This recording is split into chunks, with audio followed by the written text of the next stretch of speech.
AllBall TV. They scared, but I'm not. They don't like comentario. Y suscribe.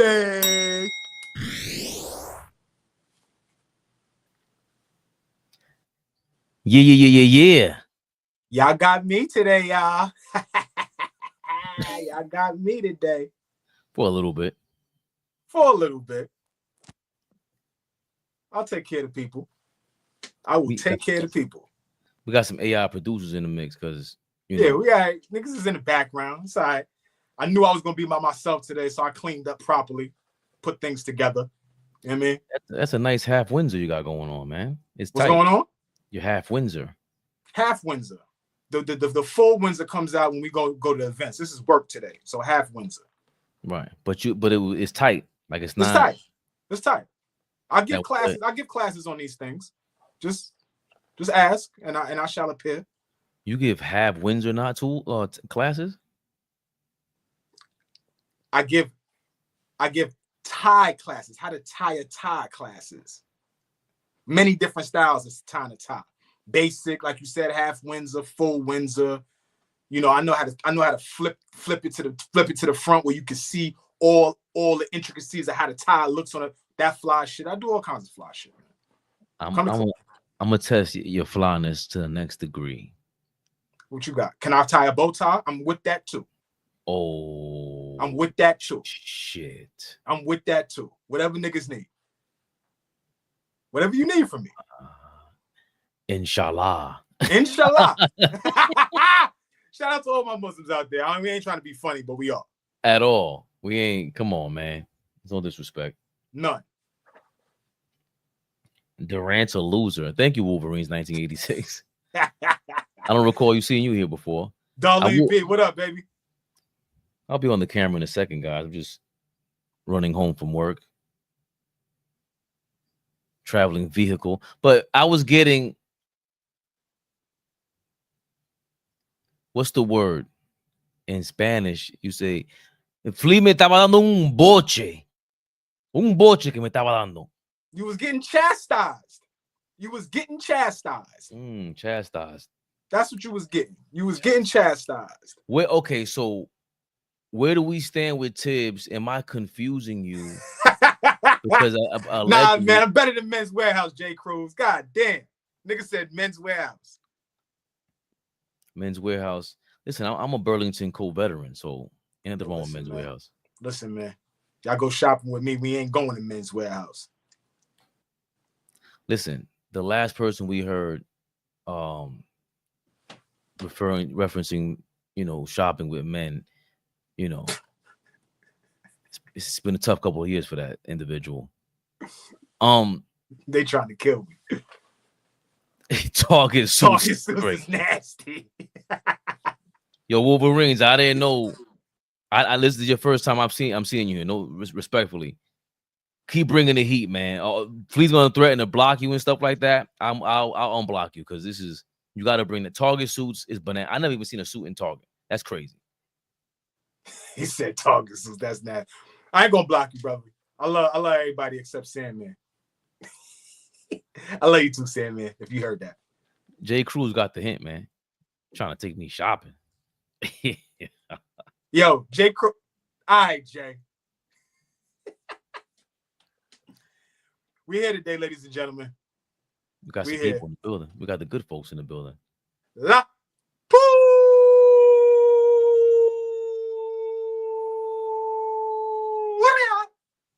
My girl, what up, baby? Yo, shout out to Darlene. What's going on, Darlene, the queen? The beautiful, the lovely, extravagant. Shout out to the commenters who apparently are turned off by AllBall and they think he's a creep because he just says hello to the girl specifically. I'm like, what you want us to do? Say hello to you? He's a goofy. He's the dude in the comment section that he never talks basketball. He never says nothing about our content in terms of basketball. He just comes here to talk about OG showing love to two women that have been supporting us since day one. We in June of 2025. These two ladies have been locked in with us for the last 2 or 3 years. Locked in. And you mad that we showing them love? Like, it's weird. It's weird. And I'm gonna end it with this, homeboy. You go have your little YouTube sausage fest in whatever men's locker room you want. It's not my environment. We like balance. We love balance. For sure. By the way, for sure. For all you guys that think that she can't talk, she came up here last time. Probably on Friday we'll have another call up. The calling or Rehab, the Knicks Rehab, AllBall TV call up, and RP. he killed the game. But let's get back. Hold on, before we jump into, because this is gonna lead into obviously the Jason Kidd news, the latest with him, obviously the latest with Kevin Durant, all these other guys. Somebody in the comments tell me right now where Fabian stands on coaching for the New York Knicks. If you've been watching Knicks Rehab for as long as we've been around, can anybody explain to me what Fabian stands on the New York Knicks coaching situation is right now? Because I'm lost. I'm lost. He gets to play around, salsa, merengue, double dutch, in and out, not jump all the way in the pool. He dips his toe in and out. He lets me and OG fight it out while he stands in the cut and just be on the fence. He never stands firm on how the fuck he feels about this coaching situation. Speak up, nigga, because I need to understand, what are we going to do going forward with this coach? We have no coach right now. You just read me a report offline. I'd like to get you to get the people that report, because that was the plan. But help me. Somebody in the comments or Fabian in the background, explain yourself, nigga, because I don't understand. Where do you stand on this Knicks coaching situation? You look at I can't get on camera yet. Because you would be ducking. This is what you do. When this question comes up, you duck. Wow. Look, Jay Cruz, we the man just stands. If this was politics, Flea is an outright conservative. AllBall is a clear liberal who wants to trade everybody and change everything every night. He wants to trade everybody every week, right? Every week. I'm nowhere near that. I'm all about stability, which, by the way, in case we forgot, I wanted last year's team because those were Tibbs guys. Leon Rose hired Tom Thibodeau.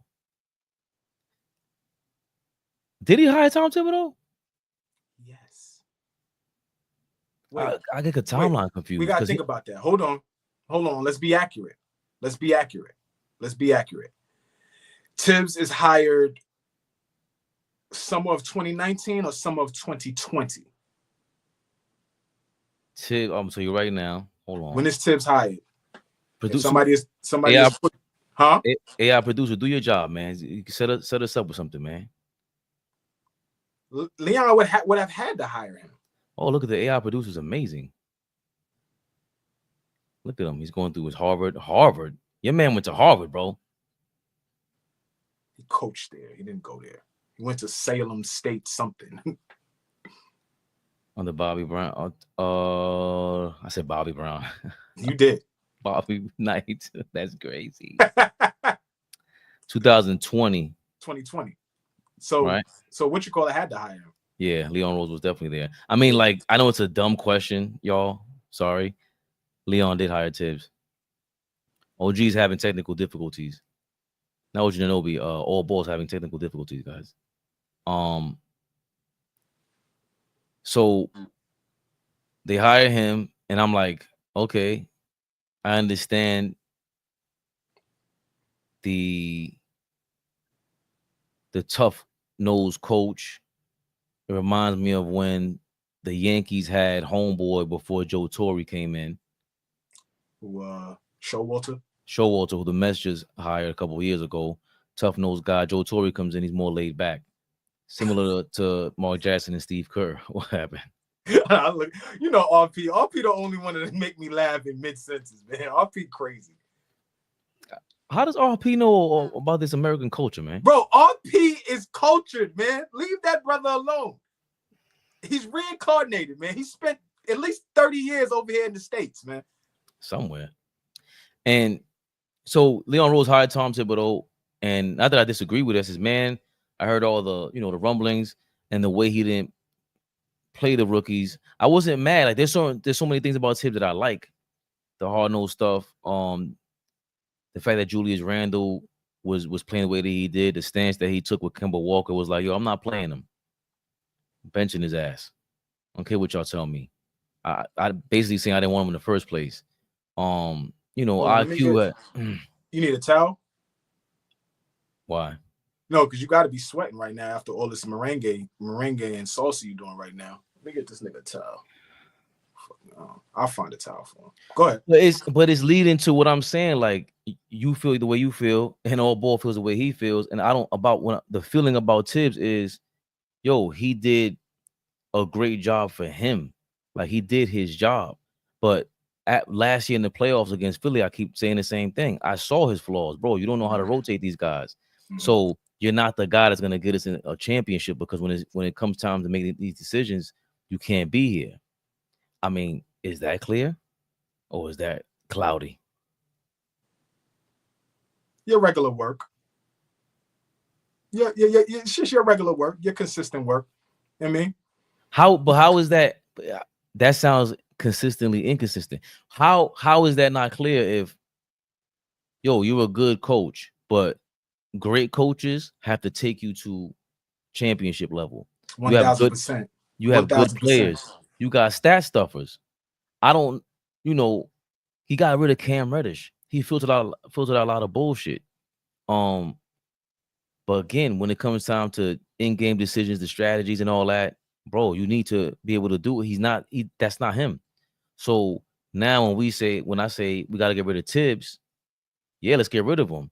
And I'm also saying, hearing Flea go, yeah, okay, but what's the plan? Right? And when you ask that question, at first, we were going back and forth. But then the next day comes out, I see more Jason Kidd news. Ime Udoka gets shut down. The Rockets shut that down, right? And I'm like, yo, hold on. Forget what is the plan. Do you have a plan? Because just because I wanted Tibbs gone, the whole time I was saying, yo, what is your plan? Because I said that about Cat. And it's the part that I don't like. Just because I'm La Cosa Rosa, does not mean I can't criticize you. I have not liked these moves. Okay, the Mikal Bridges move. This might sound confusing to you. I like the Mikal Bridges moves if we keep Dante there. But once you got rid of Dante, you said that. Right. Once you get rid of Dante, what was the point of that? Now you're losing depth, bro. Why would you want to rely? The more you have to rely on a smaller group of players, now you're trying to play this super team game. And I don't like super teams. I don't like trying to do the AllBall thing. I've always hated it. I've been arguing with y'all about Donovan Mitchell and all that shit for years. Y'all treated Donovan Mitchell like he was Giannis, LeBron, and Joker and these dudes. You cannot trade the core of your team for a player who cannot embody the core of your team. He's a piece, big piece, but he's not a franchise leader. He's proven not to be. And I think that's fair. But at that time, I think you're trying to build pieces to get where we wound up being, which was in the Eastern Conference Finals. Now, looking back on it, could you say, oh, Donovan Mitchell may have not been the piece? But I think at that time, if we turned our nose up to Donovan Mitchell because they wanted RJ Barrett and Emmanuel quickly, I think at that time, man, you got, and I'll be honest about it for myself. I was the nigga that was like, yeah, I'm cool on Donovan. I'm cool. No, you got to look at that. Just like you had to look at Cat. I'm not pleased with how Cat was defensively. I think he gave us a lot this year. I'd be lying to say that he was an all-NBA player for us. So he was great for us. He was an all-star for us. He showed up in many, many moments, but there are moments that he didn't show up where we needed him to show up. So I just think I want to know what you've seen, where we are right now, where we are currently. What is the next step for us? Because here's my frustration. I'm seeing all these think pieces come out about why Tibbs got fired. We did one yesterday. I love my OG. But at the end of the day, he's gone. He's no longer a part of this no more. What does that matter anymore? Why are we speculating on who got rid of Tibbs? Where is he? That don't matter. Because who's the next guy? Because that's the reason why we are a bunch of lunatics that love sports this much. We cannot act like we can. That's it. How the fuck? I told y'all, my aunt came into the room and she had the hot box. Oh, that sounds crazy. What do you call that box? What do you call that box back in the day? With the cable joint? With the bullet, yeah. Oh yeah. So she hot box is right, because that's before we was hot boxing. Right. That's before that. I mean, I might have started hot boxing back then. You was hot boxing then, bro? But the point is, well, it was hot back then. You had to be out of the way.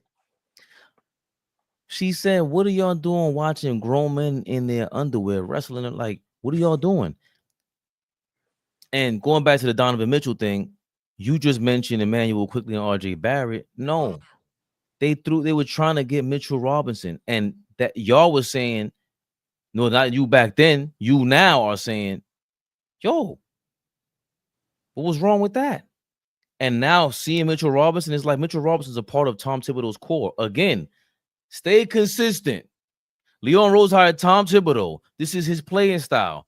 You get Donovan Mitchell, that does not fit his playing style. The guys who fit his playing style, the big guards that can rebound, extend possessions, or anybody else that can do so. And Mitchell Robinson does that easier than any perimeter player can. So when we were willing to part with Mitchell Robinson, that's when I said, bro, so you're trying to trade the core of the team for Mitchell Robinson? I mean, for Donovan Mitchell? Fast forward. Somebody put some bread towards OGs. RP, thank you for your $2.99. $99. Put this towards AllBall internet bill, please. JR with $1.99. $1.99. Never the little one, y'all. The biggest, y'all. He wanted Grimes and 5 picks too. I'm just saying that I'm not liking the way Leon Rose. Everyone is clamoring, acting like he did something great in the last year, and I don't think he has, including the cat trade. We knew you had a chance. The same way we knew possibly Tibbs might be gone, we knew for a fact Isaiah Hartenstein's going to be gone. And their response to that was, Cat is going to replace, this was the report, this was the initial trade.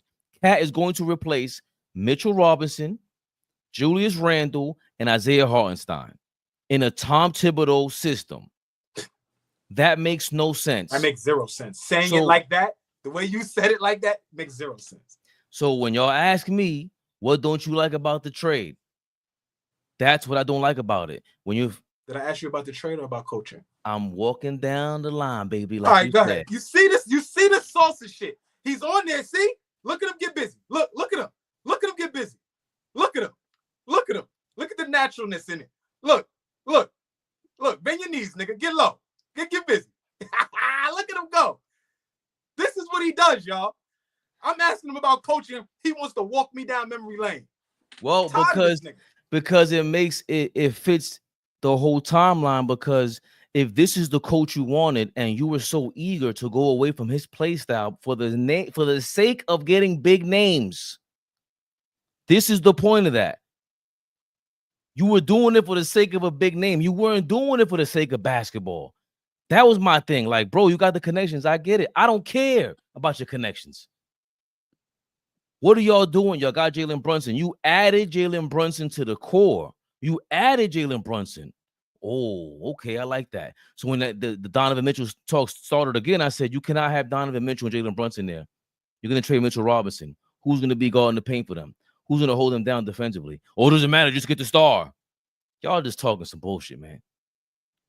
I'm staying consistent. And ever since then, it happened again last year. They wanted Joel Embiid after they couldn't get Cat for Julius Randle and Mitchell Robinson. That was the initial thing. So once again, you're chasing a big name. Does he fit Tom Thibodeau's system? Yeah, healthy. But we know we don't want Joel Embiid here.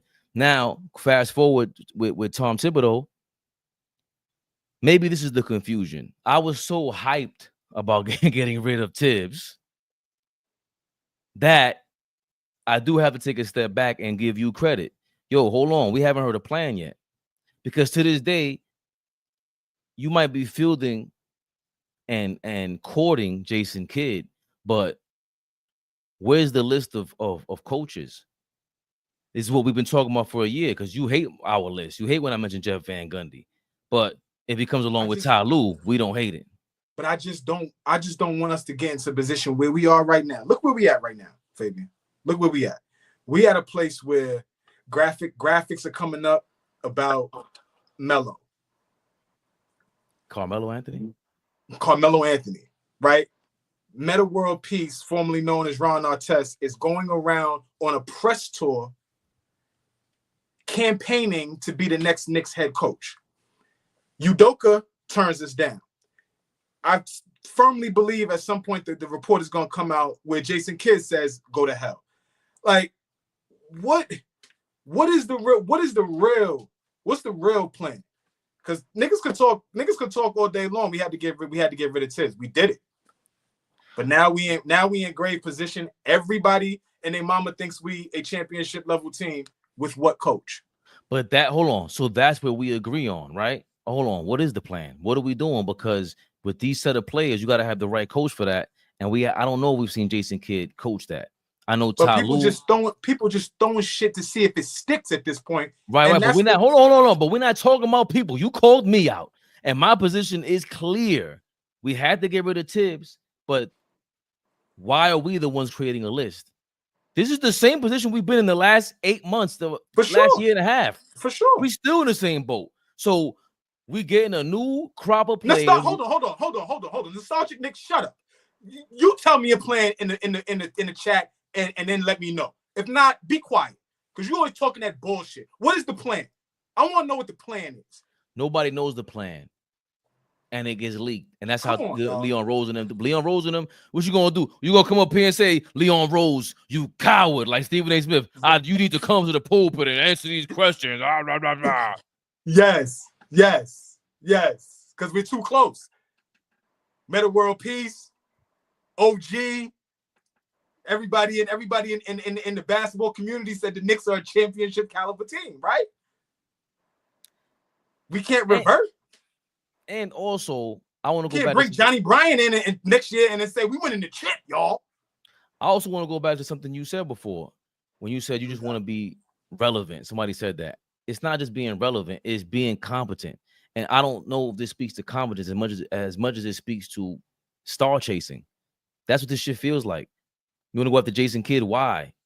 He's been to conference finals and a final, but why are you going after Joel Embiid, Karl Anthony Towns? Karl Anthony Towns right now, look at AllBall 360. Let's trade him. Everything he's talking about, Karl Anthony Towns, I've been saying it for 10 years. But because you start chasing, what does it turn into? That's the opposite of what your coach wants to do. He does not like to play Karl Anthony Towns style. So the next coach you get, they have to understand that. That's all. That's my position. What are the list of coaches? I think Ty Lue got to be at the top of the list. The guys that are probably unavailable. Eric Spoelstra. All these guys are at the top of the list. All right, these are the unavailable guys. Who's the next best version of that? And we'll get into Jason Kidd in a second. Somebody just brought up Mazzulla, right? And I hate we make these false equivalences. Hold on. We make these false equivalences like that's the same thing.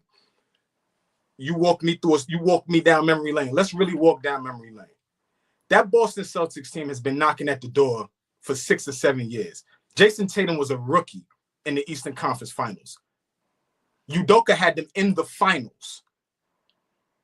Like, so this is not the same thing. Mazzulla just walks through the door and he has a championship level team. The Knicks ain't Boston on what Boston was when Mazzulla walked through the door. This ain't that. It's far from that. It just ain't that. So we can't compare Mazzulla walking through the door and saying, oh, he got Jason Tatum and Jaylen Brown. That it's far from the same thing. So not even close, to be honest. Hold on. What am I doing? I just be disrespectful. You know who that is in the middle. Ball suckers. OJ. We live. Big Flea, the biggest, y'all. Never the little one.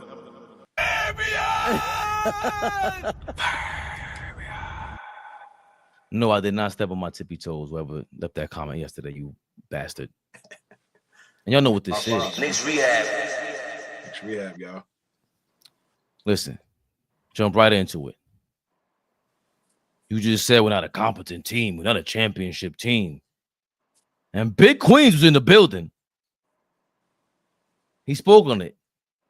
Flea. You gotta hear it from us. Wrong.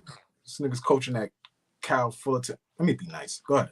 Because his brother probably watching. My fault. Yo, Daniel, listen, it is what it is. Was he coaching the Cow Licks? What'd you say?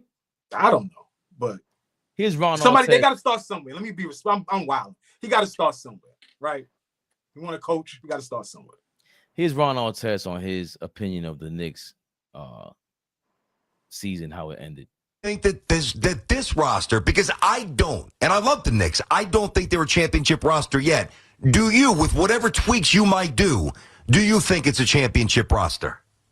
By a Game 7 championship, yeah. I think this team was capable of taking it to a Game 7. You would have had to be perfect. You would have took some L's along the way.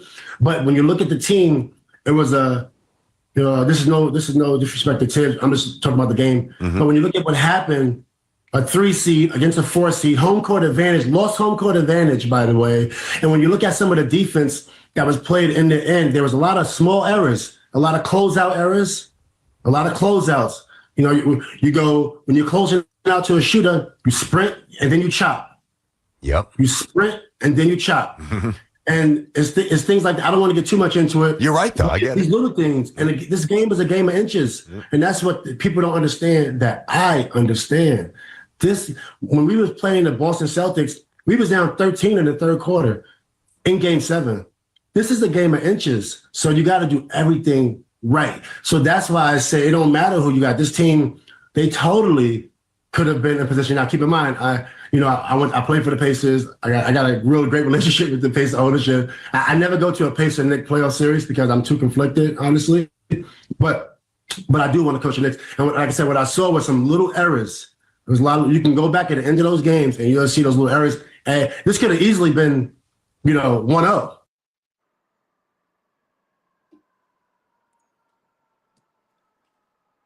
I ain't gonna lie, man.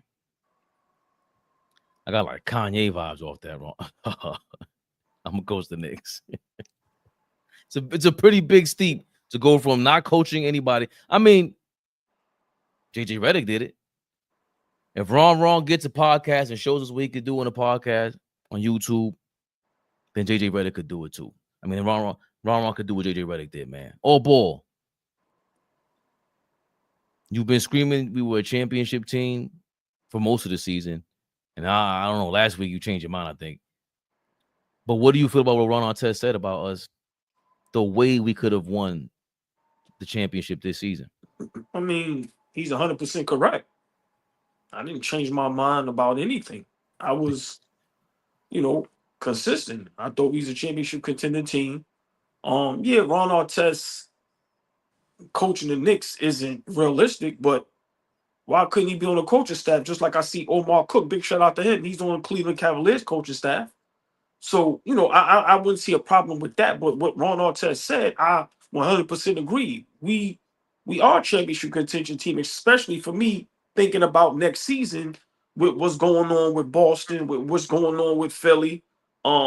We all kind of agree that Cleveland is pretenders. They're very respectful and great in the regular season, but people don't respect them in the playoffs, even though they was a little bit injured, but still they lost. So for me, going into next season, if we have the same roster, and history shows last couple of years, the teams that were in the Eastern Conference Finals next season were in the finals, why does that history change for us? So I don't see what Ron Artest said that was so laughable and so, like Fabian said, Kanye, that was a little rude. I didn't get that. He can be dead serious only one about coaching, which we know that's not going to happen. But, guys are seeing what's wrong and what's going on, and maybe they want to be a part of it. Now, once again, guys like him and Rondo, I would love on the coaching staff. They champions. They very smart. They know the game. Ron Artest is one of the greatest defenders we've ever seen, and he knows about defense. And Flea alludes to this all the time, and Flea is 100% correct. Defense. We are horrific defensively.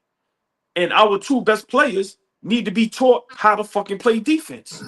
Brunson and Cat, if they're going to continue to stay on the Knicks roster, have to get tremendously better.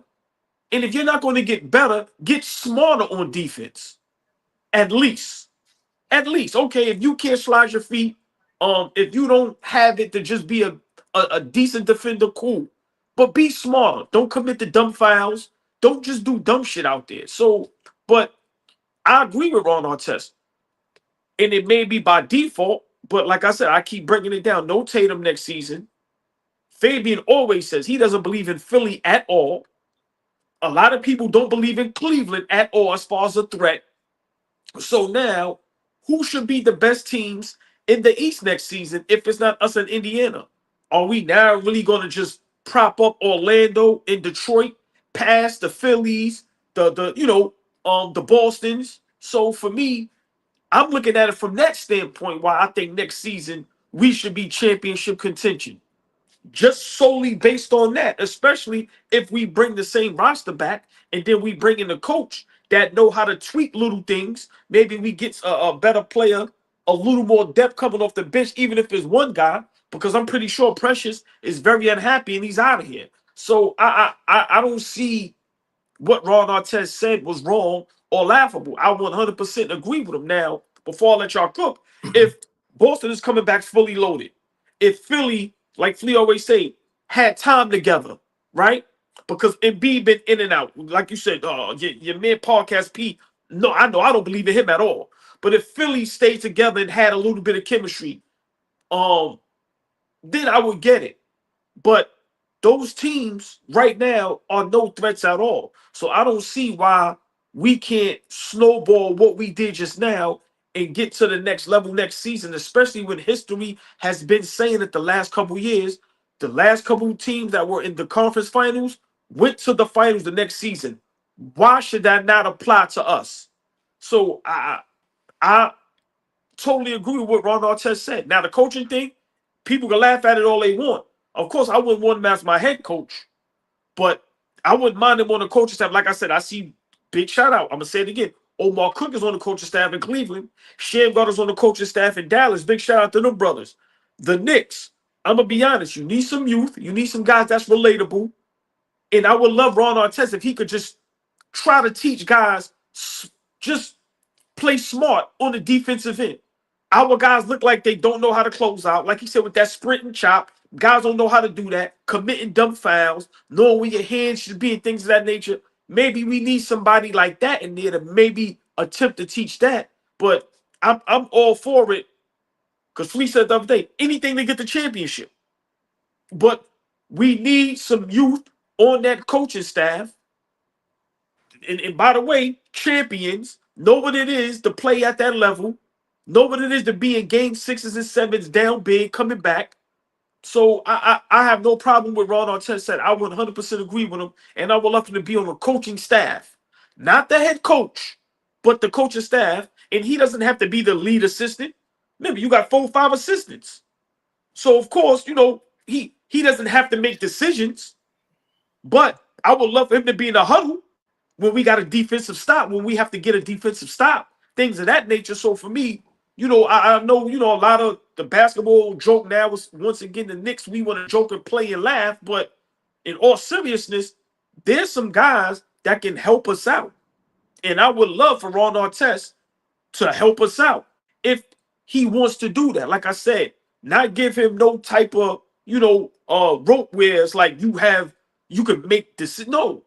But in those huddles, in those practices, Brunson and Cat, I'm going to say it again and y'all can cook. If they are going to be on this roster, someone needs to teach them how to play smart basketball on the defensive end. What Cat said to Charles Barkley and them is you cannot say that. He has to fix that problem. Brunson fixed that problem. So for me, I have no problem with Ron Artest said. Flea, it sounds like you do have a problem with Ron Artest said. No, I don't have a problem with it. My stance is a little different because everybody's coming out of the woodworks. I feel like just trying to throw some at the wall to see if it sticks when it comes to how we should be building this coaching staff, how we should be looking at the next coach. So that was my stance. In terms of what he was saying, everything he was saying was correct, but everything he was saying for me, is on the players. We're talking about knowing how to close out. We're talking about guys that have played on the level for 5 to 10 years. Everybody that we have on this team is a 5th-year veteran or more.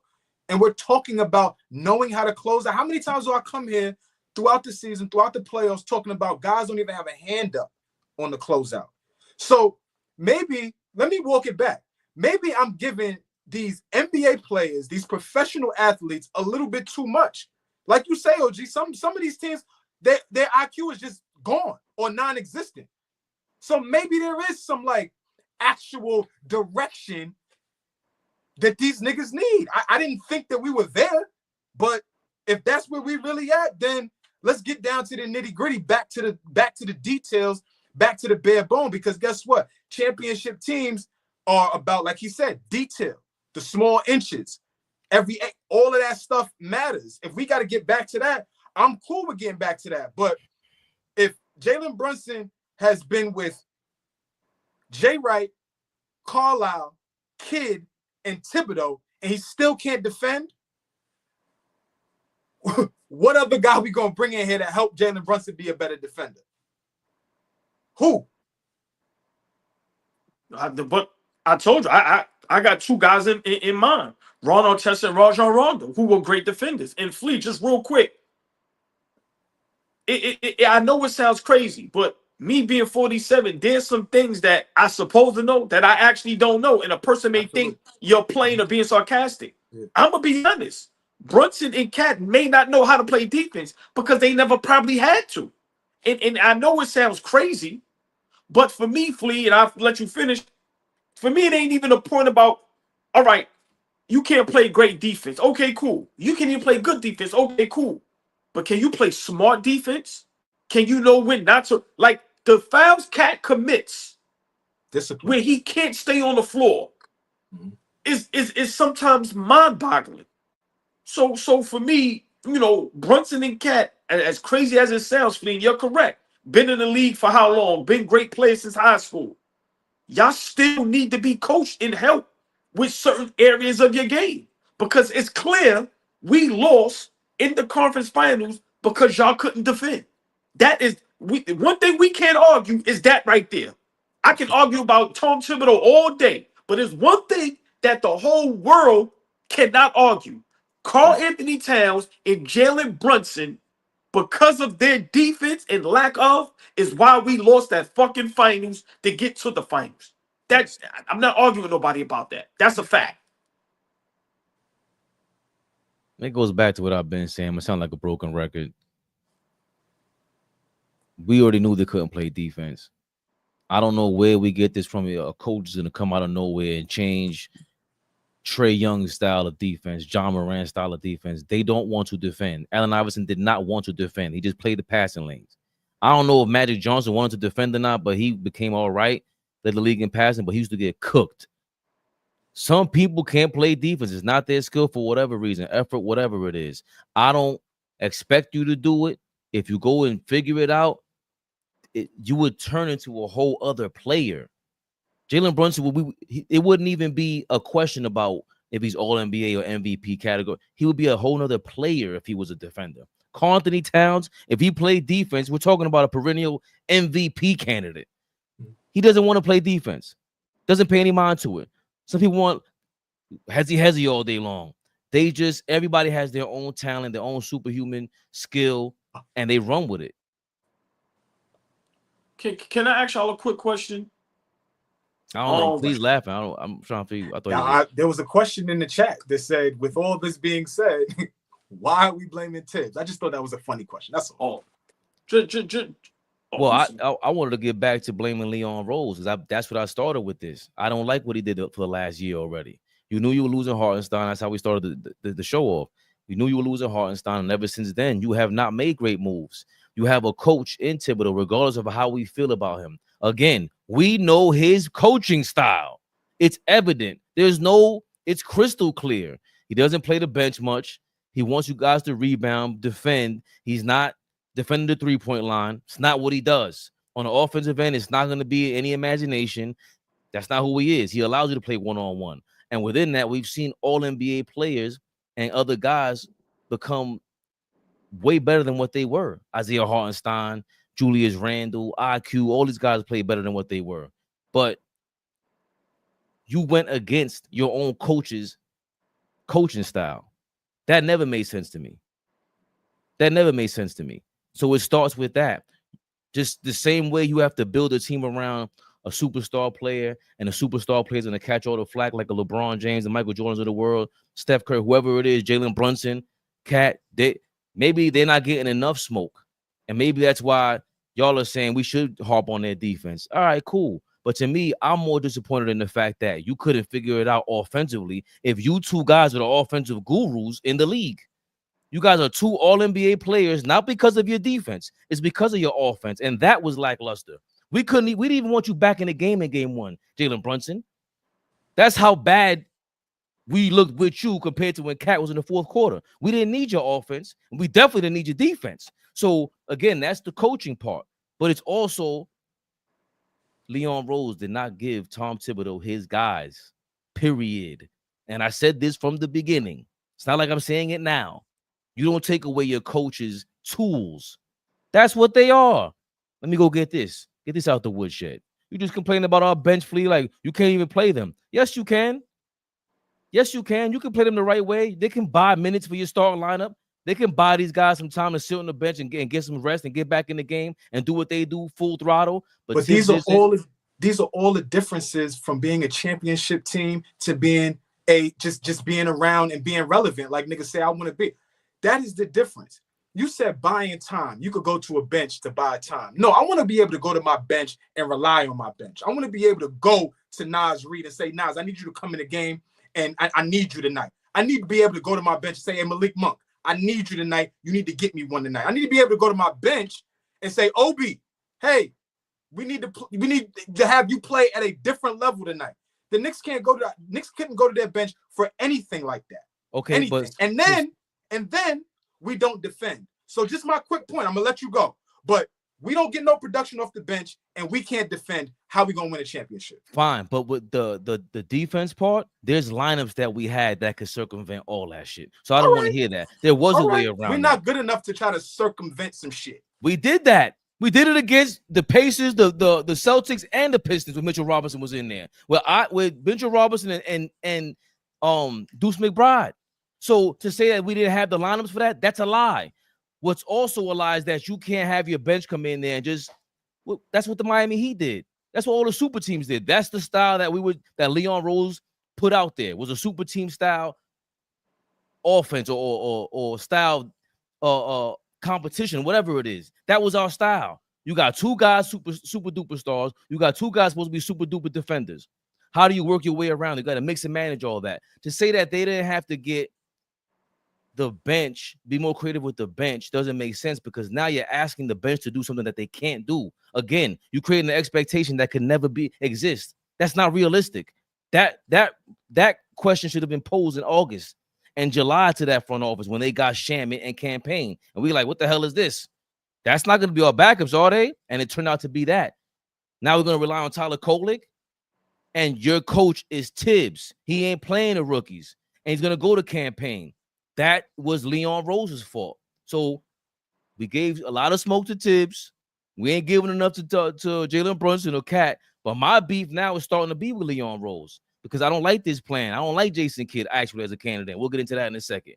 I'm not understanding your plan from a year and a half ago till now when Randall was here. And we had a core. We had a system in place to play alongside Tom Thibodeau. That's my beef right now. I hear what both of y'all saying. But for me, we've talked about the bench all season. Yeah, we don't have the best bench. We may not have a good bench. We may not have a good bench. People may say, all right, I'm not gonna argue that, but we do have a bench. And I think Tibbs, being the coach that he is, he never gave his bench any type of confidence. It's evident Precious Achiuwa is very upset. Flea was the only, I always say this, Flea, when we traded for OG and got Precious, nobody knew how decent Precious was except Flea. And we seen Precious play good basketball. He deserves to be in the NBA. For Precious, who's 6'8", 6'9", can defend, can slide his feet, can rebound, can hit free throws, for him to not get no minutes for whatever reason, we see Shaman at times can be a decent guy coming off the bench. Hit 3-point shots, can be disruptive. What I wanted to ask Charlotte is, when I watch the Indiana Pacers, I don't see a lot of great plays. I see a lot of good plays. But you know what I see? I see the effort from Nembhard, Naismith on the defensive end. They ain't got to be great defenders, but I see the effort. We've seen Karl Anthony Towns make the effort, even if it was for a 2-3 minute stretch, and we get excited. Why that can't happen for the whole duration of a game? We've seen Jalen Brunson before make the effort, and we got excited. Why the fuck can't you do that for the duration of the game? Because nobody holds their feet to the fire. And to me, that is just the truth. Our guys don't make the commitment and the effort. Once again, Indiana watching them, bro, none of them is great defenders. But you know what I see? Them motherfuckers fight over screens. They never give up on a play. It's just great to watch. And for us, we don't have that mentality. I don't want to blame that on Tibbs. But what Tibbs have to get the blame for, the way he doesn't utilize the bench. Flea, I kind of agree with Fabian. You have to buy your guys minutes. You cannot, the way Brunson and Cat has to basically almost be all of the offense unless OG steps up. Those guys have to be bought minutes to get a little bit of rest. For sure. So for me, Tibbs, that part, he has to figure out. So, I mean, you know, none of us are right or wrong, but the defensive thing, everybody's not a great defender, but everybody's not as bad as we make it out to be. You got to make the effort. Guys are not making the effort, and I think they just give up. I told y'all, when you commit a dumb foul, you don't want to be in the game at that time. It's nowhere in the world 10 plus years in the league, 5 plus years in the league, and you just blatantly push a guy when he's trying to make a shot that you know damn well he ain't going to hit. So I don't know what's going on with that, but go ahead, Fabian. I'm sorry. Go ahead. Nah, it's just the fact that it was all good just a year ago. Like this, we didn't talk about having no heart when it was last year's team. That's not what we ever talked about. It was never uttered.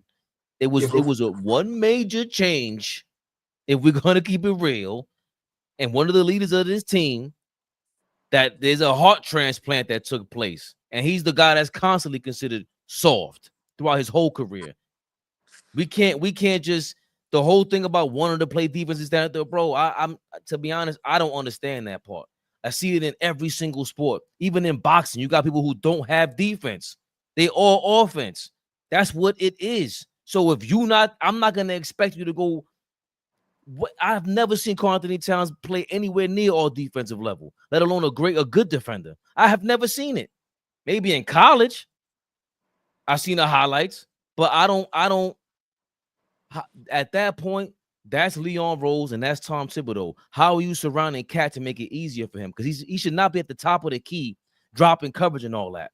You should find a different way. They were hiding Julius Randle doing the whole low man shit, going in the corner. He would pack the paint and stuff, and we would take care of whoever was cutting to the basket and make sure nobody was going to the basket, and would rotate. That was his role because he can't be a shot blocker. He's not a rim protector. That's not what Julius Randle did. You were able to hide him, but it's harder to hide Cat. You have to understand that. It's harder to hide Brunson. They don't have the footwork. They don't have the technique. That's not what they learn.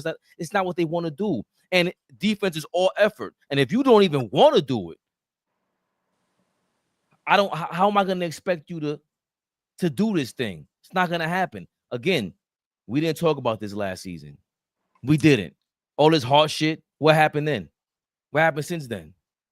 But if we go back and look at the things that we were talking about, the things that we were concerned about, it was putting the ball in the basket. We were having conversation, plenty of conversation about how are we going to produce more offense, because our only offensive threat right now is Jalen Brunson. That's conversations we had last year. That's a lot of the conversation. We could just go right back to the tape. A lot of the conversation was about, well, how are we going to manufacture any more points out of this team? And so what did Rose go do? He traded away a lot of the depth, a lot of the grit, and went and got a guy that could be 25 and 12 a night, which made up for a lot of the offense, but we took a huge hit defensively. You want to rely on OG to be all-NBA defender. You want to rely on Mikal Bridges to be an all-NBA defender. But the great teams, everybody gives effort on the defensive end. The great teams, as a team, you are good defensively. Yeah, there are little links on the team that may not be better, that may not be as good as the others. But as a team, defensively, we're going to take care of each other. The Knicks don't do that. The Knicks don't do that. We could bring in any kind of coach. We could bolster our bench. We could go back and forth about who's this or who's not. At the end of the day, when your two best players don't give that effort on the other side of the ball, that's the other thing. This whole new era about two-way players, that's a new term. That's a new term for new niggas nowadays. For niggas that started watching basketball now. Two-way shit, you always had to be able to play on the other side of the ball. You always had to be able to say, guard your position. Ask any of these guys. You got to be able to guard your position. You can't just be out there. Because if you're just out there, you're not going to play. I kind of hate when you say that. But tell me. We can argue about it. Because how many liabilities is out there? So Dennis Rodman was a two-way player. Dennis Rodman's a two-way player. I mean, not Dennis Rodman.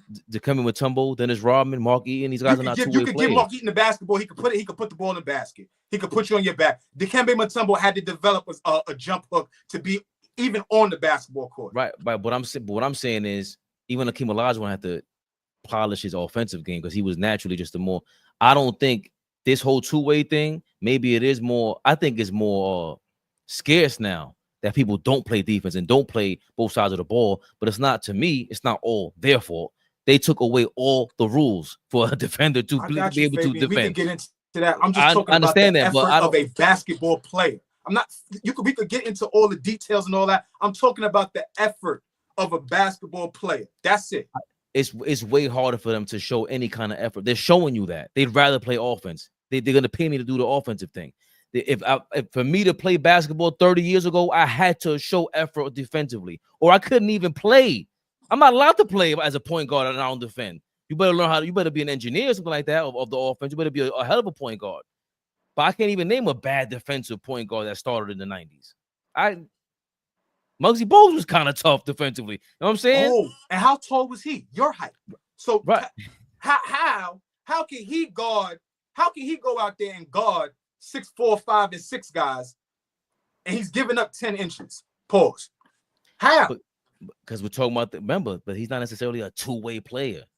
It's easier for Muggsy Bogues to do all that shit. I'm just saying I don't even want to. That's why I didn't want to go into that. I just said I hated the fact when you said that because it's like it's harder for Jalen Brunson in the 90s would have been a nice bench player off the bench, a nice guy off the bench. You ain't starting and playing defense like that. You might score 20. You might not play. Is my point. Right. You might. It's gonna be a tough 20, and they're gonna cook your ass on the other side and foul you out. So that's what I'm saying. Like it's a whole nother era, and I feel like my fault, AllBall. I just feel like it's more so Leon Rose and than anybody else. So you said something that you constantly blame this on Cat, right? And I'm not here to defend Cat because he should get the sole blame. But you keep saying they took Tibbs' guys away. So let me just tell you my opinion on the guys that should have been holding it down defensively that dropped the ball tremendously in the playoffs. OG got his ass bust in this Pacers series. Let's call it what it is. Let's stop ducking that. Mikal Bridges was so inconsistent on both ends of the floor, it didn't even make any sense. Josh Hart got exposed. Well, I don't want to say exposed. He just had, which everybody said, one of the worst playoff series they've ever seen. So let's think about this. Mitchell Robinson, who, for me, didn't let down, did the best he could. But you have Mitchell Robinson, you have Precious Achiuwa, you have OG, you have Josh Hart, and you have Mikal Bridges. And then you have, Shamit and Deuce at times as far as defense. Those are 6-7 guys defensively. So don't tell me we don't have guys that can play defense. Josh Hart, OG, and Mikal Bridges got their ass cooked in the Indiana Pacers series. That's what happened. Tom Thibodeau may not have, the guys he wanted, but he had some guys that we thought were going to be good defensively, and they just wasn't good at the wrong time. Cat, yes, but we not going to let Mikal Bridges off the hook. When we got Mikal Bridges, we all said, oh yeah, we got the 2 best wing defenders in the NBA.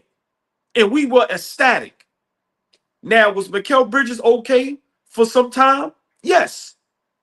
But clutch times, that Indiana Pacers series, he couldn't go to a phone booth. So for me, I'm not going with Tom Thibodeau didn't have guys on the defensive end. We had some guys that could defend.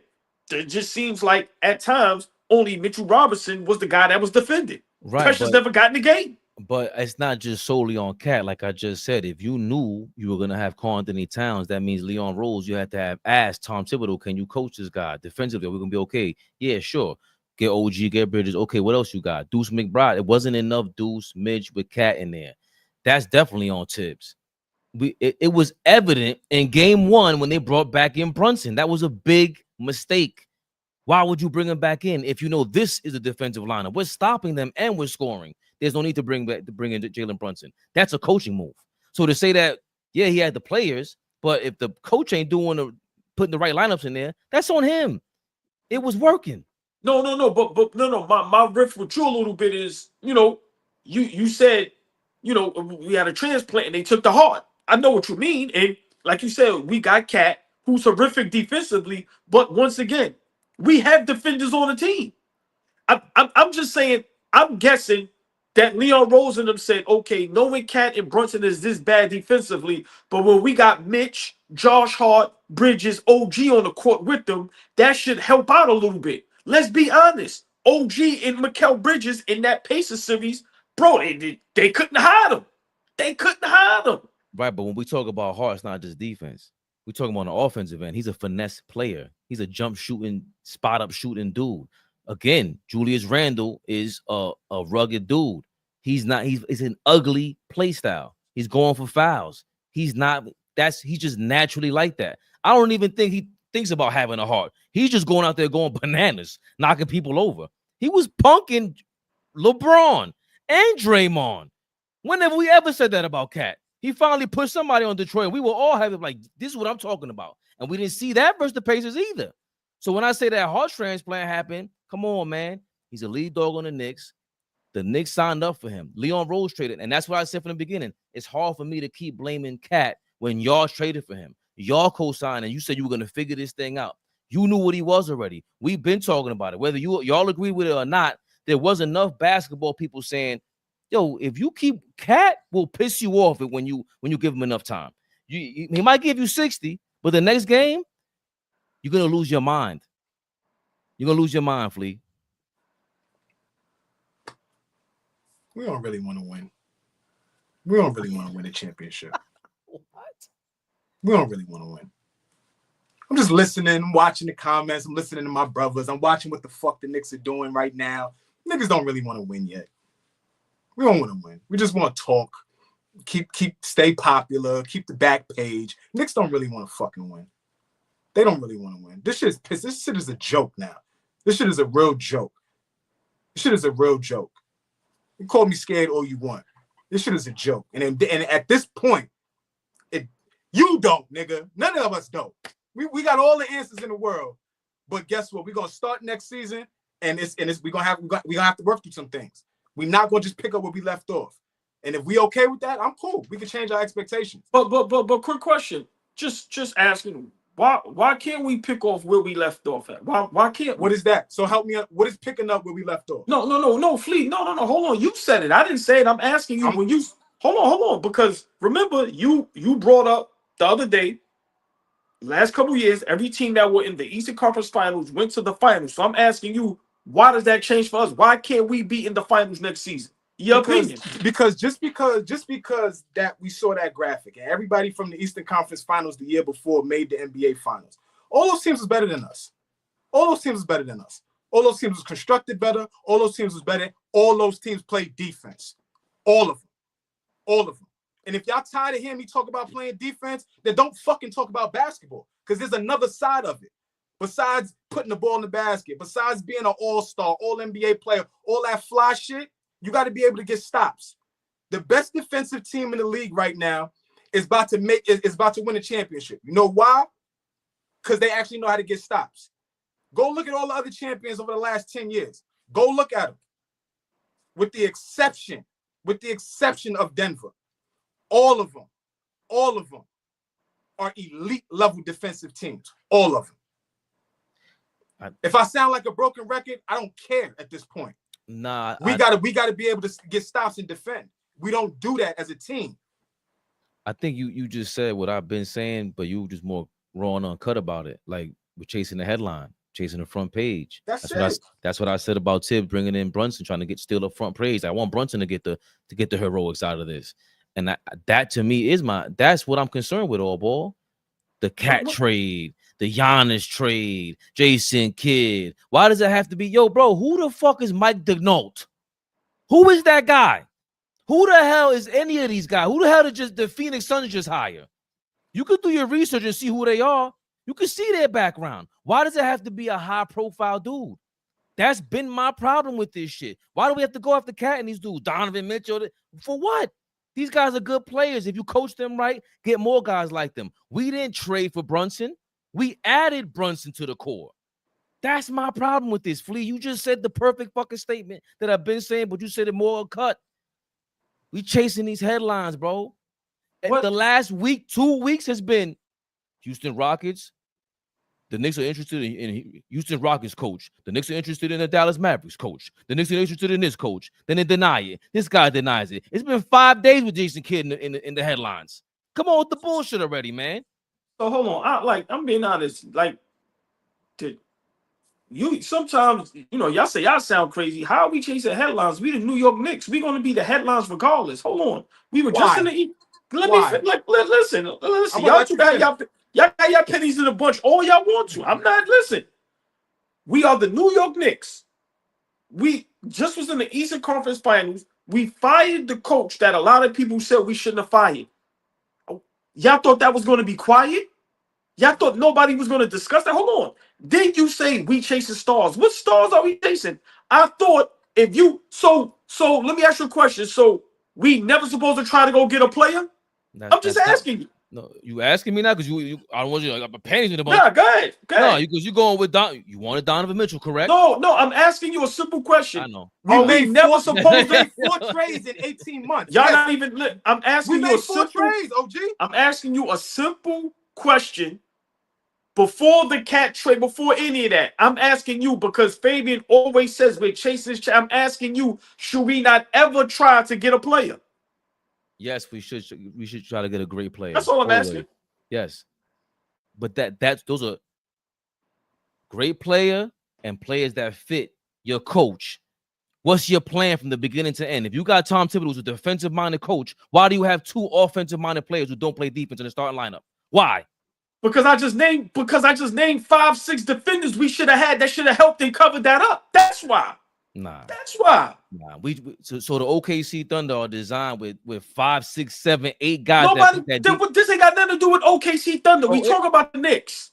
We talking about the Knicks who allegedly try to copy the Boston Celtics and forget that they're built on defense. They traded Marcus Smart and upgraded with Drew Holiday. How we trying to copy the Boston Celtics? That's the exact formula that they tried to copy when they announced the Cat trade.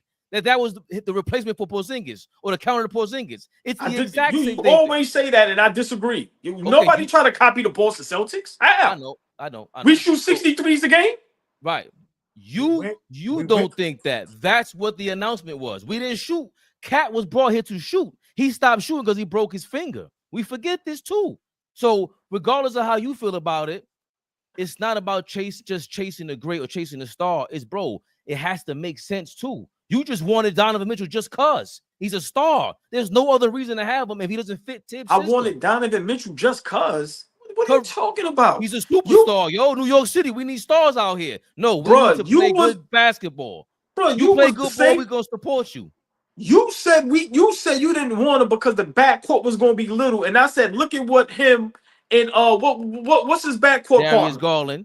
Right. How did they look together? You kidding me? You kidding me right now? So it's just him. It's just Donovan Mitchell and Darius Garland in Cleveland running amok. That's who it is. If Donovan Mitchell would have came to New York, it would have been Donovan Mitchell, Brunson, and who else? Who's D'ing up? This is what I'm saying. You could bring in Donovan Mitchell, but what's the rest of the team looking like? That's all I'm asking. You could bring in Cap. What's the rest of the team looking like? And Tibbs is coaching that? That was my first Yeah. question. That's all. So when you saying you just going after start, that's what I'm saying. Yeah, There's no real plan. Yo, I would hope y'all would stop lying to these people and keep saying I'm just going for stars. I would hope y'all would just stop saying that. They That's agree a total with you. lie. That's a total. I don't care what they agree with. That's a total lie. I know for a fact if you can get a better player, you get a better player. At the time, Leon Rosenthal thought Cat was better than Julius Randle. You go get the player. That's what I'm about. I'm not about chasing stars. If that was the case, let's go get LeBron James then. So for me, stop fibbing on me and lying on me. That's not true. I'm about if you can upgrade, go ahead and upgrade. I think Karl Anthony Towns was an upgrade from Julius Randle. What happened was, my opinion, just how Golden State could camouflage Stephen Curry. The Knicks and Leon Rosenthal thought they could camouflage Cat and Brunson with the defenders that got their ass bust. To me, that's what it boils down to. Mikal Bridges, OG, Josh Hart in that Indiana Pacers series got their ass bust. Neither one of them can get a fucking stop.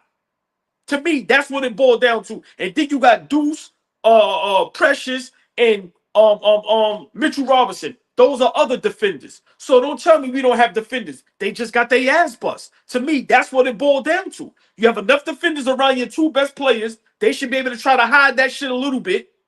They couldn't hide it. We've got to the point now where we think we could win championships without playing defense. Nobody see. I'm asking a question. Have we got to that point? No. Who said we not playing defense? What are you talking about? Just asking because, again, every defensive, any team that wins something, not the Eastern Conference Finals, and the city is going nuts. We're talking about a championship. Any team that wins a championship locks in as a team. I'm talking about as a team. I'm not talking about hiding nobody. Because guess what? Over years, Steph Curry had to get better defensively. He had to. If you didn't watch, don't run around and say he didn't get better. He did get better. When did he get better? No, because when did he get better? He had to get stronger. He had to be able to fight through. He couldn't get hunted no more. I'm watching the same fucking game you watching. I'm watching the same shit you watching. Like you niggas fall asleep and pick up, watch the game, act like y'all don't see what the fuck is going on. Like, but hold on, who we talking about? Steph Curry? Just period. Yes, he did. Especially against Boston, he stepped up. We were all saying that. But everybody forgets that. Everybody forgets that. Like, he had to. They have to. But I don't. Brunson and Cat. If we're gonna talk about defense, Brunson and Cat, I just don't expect that shit. I just don't. I saw where Randall was a knucklehead, and Randall played defense. He would lapse from time to time, but he played his position. Cat, what the hell is Cat's position? What is his position? I don't see. When is he gonna take Adderall and start playing basketball? How does that guy step up on defense? It's a bunch. Nick Nurkic, he's garbage. The Joker is trash on defense. Nobody talks about this. Everybody's been stressing Luka. It's recently that we were saying, he's not a cone. You can't move him off his spot. He's just not blocking shots and is a Evan Mobley or Rudy Gobert. But Joker is not a guy that just, give me the ball. He's done. He's not a cone. Like, the over-exaggeration that people make over these dumbass narratives is ridiculous. Steph Curry can't go. Did you watch as he progressed over the years? Like, niggas just want to say something to sound fly. Like, Flea, he's not a good Flea. You can yell all you want. It doesn't make you right. He's not a good defender. You lying. He's not a good defender. I'm saying he had to be good enough to play team defense. No, he didn't. He's not a good defender. Don't fucking watch the game. Flea, listen. Flea, what are you talking about right now? Flea, you can throw shots all you want. It doesn't make you right. Shots. I'm telling you the truth. What are you talking about? He's not a good defender. I'm not saying he is. You cannot make that up. Are you not listening to me? No, you can't make that up. He's not a good defender. He never was a good defender. I never said he was. I said he had to be good enough to play team defense. Do you know what team defense is? It's not a shot. I'm asking you a question because you're telling me Steph Curry didn't get better on defense. I'm not saying he's Kawhi Leonard. He ain't Kawhi Leonard. He didn't. He did get better. They wouldn't have won. They wouldn't have won. Especially against the Celtics, that's exactly what we all talked about. Was that Steph Curry actually we're not played being defense fair right now. What's the defenders when he beat that Celtics team? Who was the defenders on that team? On his team? Yes. Wiggins, Draymond. Those are the primary dudes. Gary Payton the third or second, whatever that is. Yeah. At that time, Wiggins was playing all-time defender. Right. But at that time. Right, but what Flea is saying is they were I'm trying not to. saying this I nigga know what was Flea is saying. I know what Flea is saying. No, you don't. Because yes, I do. Y'all ain't gonna no. Y'all not gonna be up here and treat me like I'm slow. I know what Flea is saying. It's not about you being slow. It's about trying to get the point across. They were trying to hunt Steph Curry, and they were posting him up and everything, and he was holding his own. That's what he was doing. See? Hold on. So we're telling you he did, and you're saying no. And I'm telling you, I'm telling you, I watched the series like you. I ain't see that. You know what I saw? Exactly. Wiggins and Draymond and them and Gary Payton and them holding it down. How Bridges, OG, and them niggas were supposed to do, and they didn't do that. Listen, you're right about that. Yes, you're right about that part. But the part that you're wrong about is that Steph Curry held his own in that series. They were trying to post him up, and he actually held his own. It was surprising. It doesn't happen all the time. It doesn't mean he's a great defender. It's just that he did it. Okay. Did we watch Brunson hold it down? No. That's Flea's point. What are you talking about right now? Hold on. In one of those games, we wasn't ecstatic. Yes. How Brunson? Yes. Thank you, Fleet. Yes. That's all I'm saying. Thank you, man. Yes. Thank you. Y'all always make it like I'm crazy up here. No, 1,000%. Now I'm missing it. Because that's not your point. The point was he has to do that way more often for at least a season. That's what I'm saying. Let's duplicate that. Yes, that's what he's saying. That's all I'm saying. You said Steph Curry never did that. And we're saying an offensive player has done it before. The same guy that we have compared him to is him and Isaiah Thomas. If you want to be on their level, that's maybe the point that we're trying to get to. They at least showed it for a couple of seasons or stretch enough for you to, and he had to work out and all that. Steph Curry came back bulked up when they lost, when Draymond went down, Klay Thompson got hurt, and they lost to the Memphis Grizzlies in the play-in game. Steph Curry had to work out and all that. Is he historically bad defensively? 1,000%. I am not about to compare Steph Curry to a Drew Holiday on the defensive end. I would never do that. What I am saying, though, is we have to challenge our best players to be better on the defensive end. Fuck Steph Curry at this point. We're talking about Jalen Brunson and Karl Anthony Towns. Okay, OG, we went and got OG Anunoby and Mikal Bridges because we saw Jalen Brown and Jason Tatum go crazy for the last 3 to 4 years. And how are we going to stop them? But what I'm saying is, Fabian keeps saying, which I agree. Okay, you get Cat. We don't expect him to play defense. You got Brunson. Okay, we don't expect him to play defense. You don't think Golden State didn't know their personnel? Okay, let's throw out the window. Curry isn't a good defender. Okay, no disrespect. But they know for a fact he's not a good defender. So you know what we got to do? We got to put guys around him that are good defenders. We put guys around Brunson and Cat that we thought were good defenders, and they got exposed in the Indiana series. That's the thing that's the point I'm trying to make. Okay, it doesn't take away how bad Cat and Brunson was. But if OG, Bridges, Hart could have got any type of stops, which I'm pretty sure the coaching staff thought, okay, we got some defenders around our guys to make up something. Now, Cat and Brunson, you got to hold it down sometimes. Can't nobody baby you through a whole fucking game. I agree to that. But our guys got exposed. When Curry was going crazy, this is when Klay was at an all-time high. Then you get Wiggins. What I'm saying is they had the defenders that did their fucking job at an all-time level at the right moments. Our guys dropped the ball.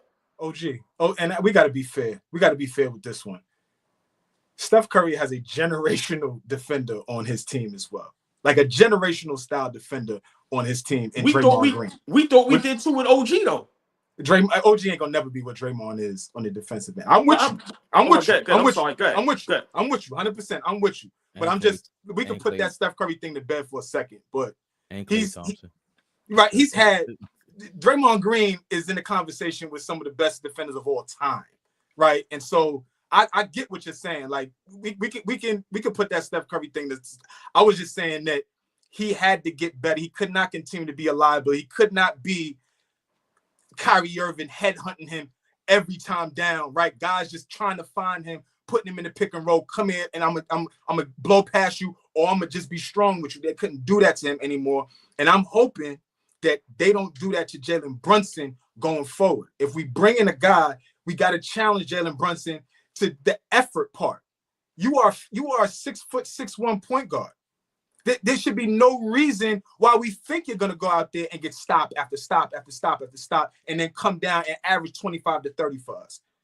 That would be asinine for us to ask him to do that. But he got to be able to guard his position, not stop it and shut down. We ain't asked you to be Dion. Don't throw to my side. But, yo, Tyrese Halliburton should not be licking his chops every time you're in front of him. Every time you or Cat was in front of him, they was like, this is a potential basket. Yeah, but fellas, and I'll let y'all finish, but I agree. You 100% correct. But you know who else was looking at chops? Whoever OG, Mikal Bridges, and Josh Hart was guarding as well. Like we have to be honest about that. The only person I seen that OG was busting OG's ass was Siakam. Everybody else, if that shit was crunch time. I don't know what Mitchell Robinson was going crazy out there. And again, we can talk to Jalen Brunson in the offseason about working on shit like this. I don't expect you out of nowhere in game 1 of the Eastern Conference Finals all season. We've been seeing you do some bullshit to step up out of nowhere and show us some defense. I just don't expect that. But what I do expect is, yo, hold on. Not for nothing, Jalen. This might not be your series. Might be Cat series, bro. You did your thing against Detroit. You did your thing against Boston. It's time for Cat to take us home. Let him take it to the finals. He got the disadvantages on the other side. Let's run more of these defensive lineups 1 through 4 because Cat can't guard.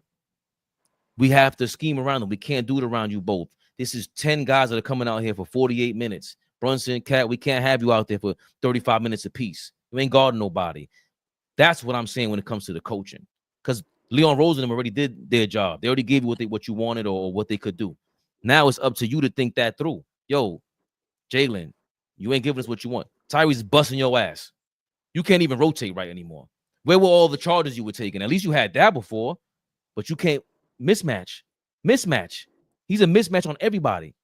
I think that's my issue with it. They're both mismatches on the court at the same time, and they can't even fucking rotate to get you out of the way. That's what was so disappointing in it. And Tom Thibodeau and the coaching staff, because it's not just Tibbs, it's the rest of that coaching staff that you chose, which is what we're scared of when we brought up Ron Artest in the first place. That's what I like, which I forgot to mention about what Ron Artest said. Ron Artest said if they were going to win, it would have been in 7 games in the finals. It had to be strategic. It had to be strategic and well thought out, and it would have been hard. And that's the only way, because Flea, you don't even think they could have won. But in my mind, it wouldn't have been a sweep against OKC. It wouldn't have been 5 games. That should have had to have been 7 games, a hard-fought battle, and you had to have strategized every single minute of every single quarter of every single game. But before Flea go, we have to be honest. What Ron Artest said, though, we can't miss that. He said we would have had to play perfect. Remember, Perfect basketball. No, we have to be honest. You can't. That's a very important part of what he said. We would have had to play perfect basketball to get to a game 7. So I just want to say that I definitely wouldn't have thought it would have been 5. But go ahead, I'm sorry. No, but even if the Pacers play perfect basketball, I don't think they could beat the OKC Thunder, because OKC talent-wise, they don't match up. Y'all can play perfect all you want to. Once we turn up, you're done. Yeah, you're done. But the Knicks, if they turn up, if they play perfect, shit, they got some leverage. But Fabian, in a game, but remember, Ron Artest is saying, remember, in a game 7, if it's a close game, remember that can go to anybody. You just gotta get to that point. So I can't say if it's game 7 in OKC, tie ball game, seconds left, or who's to say Indiana can't win that game. To me, that's the part that I'm getting from Ron Artest. You have to get to that point, but to get to that point, you have to play perfect basketball. No, but that's what I'm saying. Even to get to game 7, the Knicks would have to play perfect basketball in Ron Artest's mind, right? Okay, even if the Pacers play perfect basketball, if OKC showing up, you're done. They're just superior talent-wise, and they're disciplined, and they're well coached. You're not beating that. They got the coaching, they got the discipline, and on top of that, they got the talent. You're not beating them, and the MVP over there. Tyrese Halliburton, you a good player. I love Tyrese Halliburton. You ain't no one-on-one scorer. Which one of you got? Siakam doesn't show up enough. Come on, man. SGA showing up every game. I don't see a game where he disappoints me. And then you always have these guys, Isaiah Joe, he was 7 3-pointers in this whole. Jalen Williams got 8 3-pointers this game.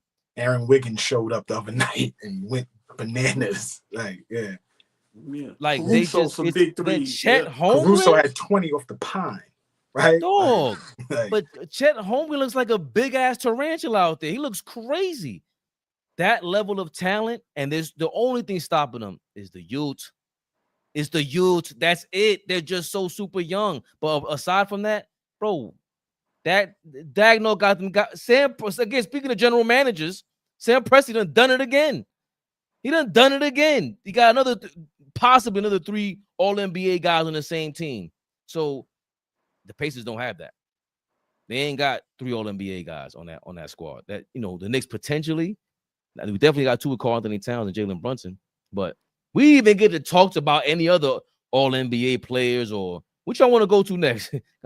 Y'all got more to say about Kid or Kevin Durant before I go to the fucking the screen, sharing the screen.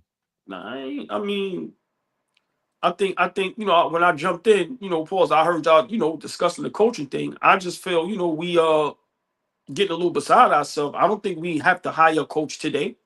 I think they are taking their time and they're, surveying the landscape and they're seeing what's going on. I think there's a lot being talked about behind the scenes.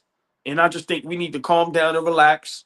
Like I said, we're the Knicks. We are going to be headlines, whether people want to believe that or not. Whether they're chasing the headlines or not, I don't know. But I know for a fact, I don't think we have to get a coach today. I think they're really, I got to be honest, what Flea says, I think they're processing this. I think there is a process because they understand that next season, it has to be this or the next level. It can't be going backwards. So, people it just so happen the names that are out there are big names. But I don't think that the Knicks are chasing big names. I just think that they're taking their time because we don't have to get a coach right now.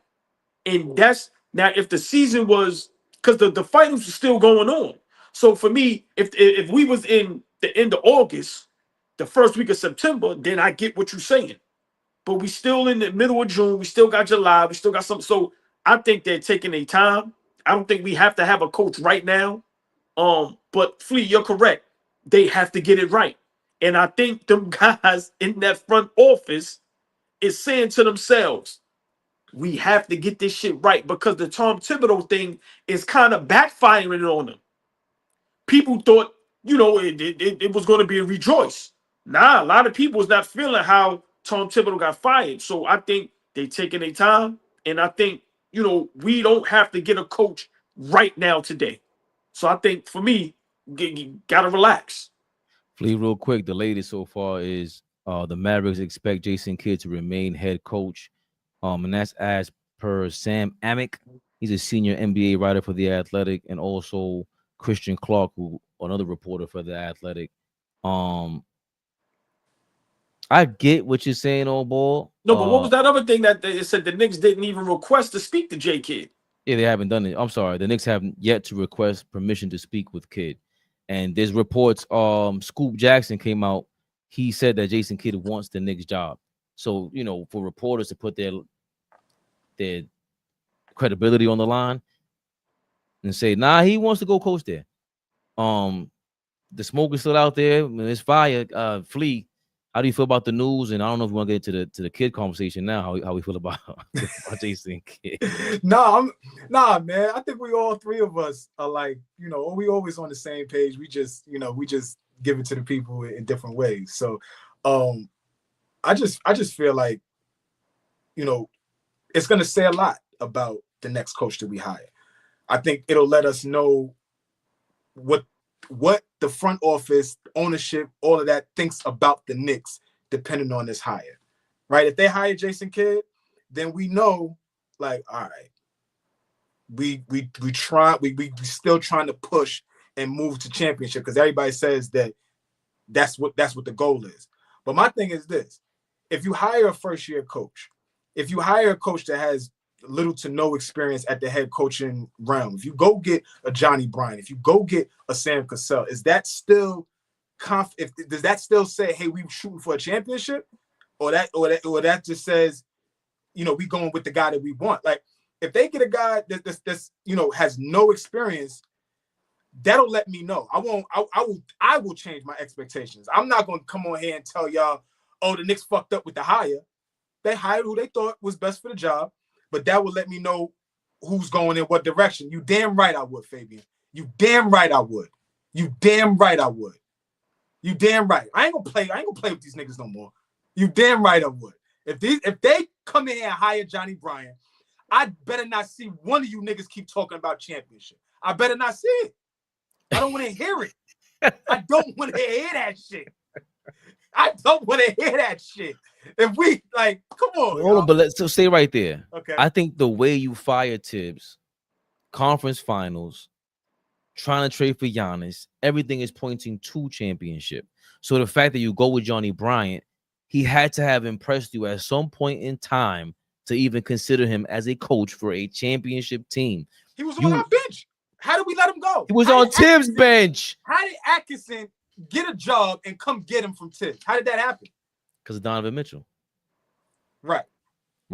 And that's number one. Number two, I'm just saying for you, I'm talking about your point specifically right now. We got to stay on it. Mm-hmm. To let go of a championship expectation. I think as a fan for you, you're doing what I normally do, which is, what the hell y'all expecting a championship for? This Tibbs and this? You bugging. And two's like, or ball's like, we winning. What y'all talking about, right? And you're gonna, I can't. Yeah. Nah, I will have to keep my foot on their neck, even though I am gonna, assess the coach as is in real time. We still got to keep our foot on their necks because it was the same thing with Cat. Yo, you said you guys wanted him here. This means it's better than last year. You said we all agree, let's get Tibbs out of here. And this was the guy you were saying is supposed to take us to the next level. Next level is championship. There is you can't go to the second round next year, Flea. No matter who the coach is. Why? No matter who the coach is. Why? Because we're gonna be mad. We're mad right now. You niggas gonna be mad. You gonna laugh at us? Yes. Wait, hold on. Are you is this bash at the beach Hulkamania shit you doing right now? You turning heel on us? Call it what you want, baby. I bleed orange and blue. Bleed orange and blue. But I will tell you this. I don't like that we don't have a plan right now. Y'all got us all invested. We all invested. We making all the right moves. We in the playoffs. We watching the Knicks play in May and late April and May and all that. We good. And then next postseason, we're going to be here talking more than watching the Knicks in the playoffs. Nah, I don't want that. I'm cool. Yo, AllBall, man. Cool. Yeah, man, on some G Money shit right now, man. Call it what you want, baby. Nah, I get what he's saying, but I think there's a plan in place. The Knicks is quiet on their end. That means they're putting their plan together. Like I said, no matter who the coach is, I still think it should be championship aspirations because that's what it should always be. I don't see, no good teams / great teams, no matter who the coach is, going, okay, fellas, we just want to make the playoffs. Nah, I think we have the pieces. Like I said, we definitely going to have to, get better on the bench and fill maybe 1 or 2 holes that we all agreed on already if we're going to keep the same roster. But I definitely think there's a plan in place. And we got to really think about it. This is sports. A lot of this could be rumors. Remember, we didn't hear the Knicks say anything. Fabian just read a report. Somebody said the Knicks said, we ain't talking to J. Kidd. But when do the Knicks ever say anything? I get what you're saying. But, it's nowhere in the world that, there isn't a plan in place. Like I said, some plans take some time. The finals are still going on. It ain't the season yet. I think they really surveying it and seeing who they've got. I'm sorry. No. Let me pause you right there. Me and Flea agree. From what we've seen right now, y'all didn't plan to fire Tibbs, bro. Y'all didn't plan to fire Tibbs. There was an article coming out trying to blame Cat, trying to blame this guy, and then you put out a statement saying, or through the media saying Tibbs' job is safe. And now the way that they're going for the coaches, it doesn't feel like there's a plan. So I understand you saying you believe there's a plan, but how can you convince us that you believe? Where do you see their game plan at to hire the next coach? So this is what can happen. Why it may not look like it's a plan, you may have your eye on one coach. And the next thing you know, a whole bunch of shit start coming around you, and it's like, oh, remember, you thought Bryant was going to take the Phoenix job. He didn't take it. Like you said, hold on. You go at J Kidd, but then you hear rumors, Spo beefing with Pat, Udoka, this. So now I mean, what if the baddie wants you? But then when you look, it's for other baddies looking at you like, you say, oh, let me see what's going on. I'm just saying, I think there's a plan in place. Huh? Nothing. Go ahead. I think there's a plan in place. We may not agree to it, but I think they really doing their due diligence because now, things opened up for them. You went from probably 1 or 2 guys to where you probably figuring out, okay, it's 4, 5 guys now. Let's really see what we can do to make this thing happen. Because there are some coaches that they may want that are under contract. So some things may have to be worked out. So it's like, okay, we might have wanted Bryant, but hold on, we heard through the grapevine, J Kidd want to coach us? Okay, let's check that out. Then you hear from another grapevine, Pat Riley and so-and-so beef. So I think, this may sound far-fetched. I could be wrong, but this is what sports is. We speculate, we guess. There's rumors. We don't really know if any of this is true or not. But I'm not believing that the way they fired Tibbs, that there wasn't a plan in place. Because, like I said, they had a taste of success. Like Hope said, we tasted caviar now. We don't want to go back to Sloppy Joe. The Knicks ain't trying to go back to Sloppy Joe's. They didn't have a taste of some caviar. So I think it's definitely a plan in place. We just got to wait a little longer than what we thought. I wanted to bring something to your attention. Y'all probably recognize this. Maybe other than everybody else. Appreciate everybody in here. 20, 15 people in the spot. Appreciate everybody in the building. Only job available right now.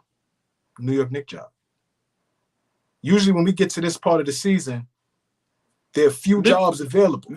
Couple jobs. Memphis signed the coach. They hired that guy. Sacramento hired Christie. Right. What else is out there? Phoenix just hired their assistant. So literally the only open job right now is the Knicks job. That's the only open job right now. I just thought that was kind of interesting because it's like when you have 2, 3, 4 teams that's looking for coaches, right? Guys get the pick of the litter, like, okay, that looks good over there. What they got going on over there, So it's interesting to see, like, okay, this is the only job out there, and ain't a lot of people clamoring for it. It's my point. Ain't a lot of people knocking through the door to get this job. Why? If we such a great team. Number one, I don't know. Number two, it could be the whole Jason Kidd thing is so popular right now that he's dominating the headlines. That's all we really hear right now. Like the fact that the Houston Rockets came out and shut down the Ime Udoka thing. Nah, not happening. Spurs job is taken up too. I just thought about that. That job is open. They hired their dude. They gave it to the young kid, right? That's the young boy, pop, right? Yeah. But you know what? What we're not considering, the Jason Kidd thing is so out of control because look at all the mess around Dallas. Think about it. You know what I mean? You the coach of the Dallas Mavericks. Y'all traded Luka. Nico Harrison, remember, he needs security. They got the #1 pick. So I think, the J Kidd thing, it's a lot around that Dallas as well. So it ain't only the Knicks. It's also, look what's going on with the Dallas Mavericks. Like I said, you got rid of Luka. It's a whole lot going on. So I think that's also adding to the things that y'all are talking about as far as pertaining to Jason Kidd. Because I think if J Kidd was coaching somewhere else, it wouldn't be this out of control. Because now what everybody's saying, why would J Kidd want to leave Dallas? Remember, you traded in this and this. You got the #1 draft pick in Nico, and it's a whole bunch going around that as well. It's a circus over there just as much as it's a circus over here with us. And that would be open up 2 coaching spots. Like if Jason Kidd is really interested, that means that there's 2 spots available technically. But I didn't think about that, AllBall, because now you hyping up the draft pick too, the #1 draft pick. You're like, now you stepping into my realm. Now you in kayfabe mode, Flea. Yeah, AllBall's buying in. The conspiracy's in. Jason Kidd, they turning the head coaching shit into a promotional stunt. for the NBA draft and the Dallas and then bum ass Dallas Mavericks because nobody ever talks about them. So I do, but Flea, I do. That is a real ill question, bro. When the hell was the last time there was only one coaching position available in the NBA at this point in time in the season? I don't remember that. It's usually like 5 of them dudes It's fired. usually a fire sale. Yeah. It's usually about 2 or 3. I mean, it probably could have been like that because if we did go into the summer with Sacramento open, Memphis open, Denver open. I forgot. Denver hired that dude too, right? Did they hire Adelman?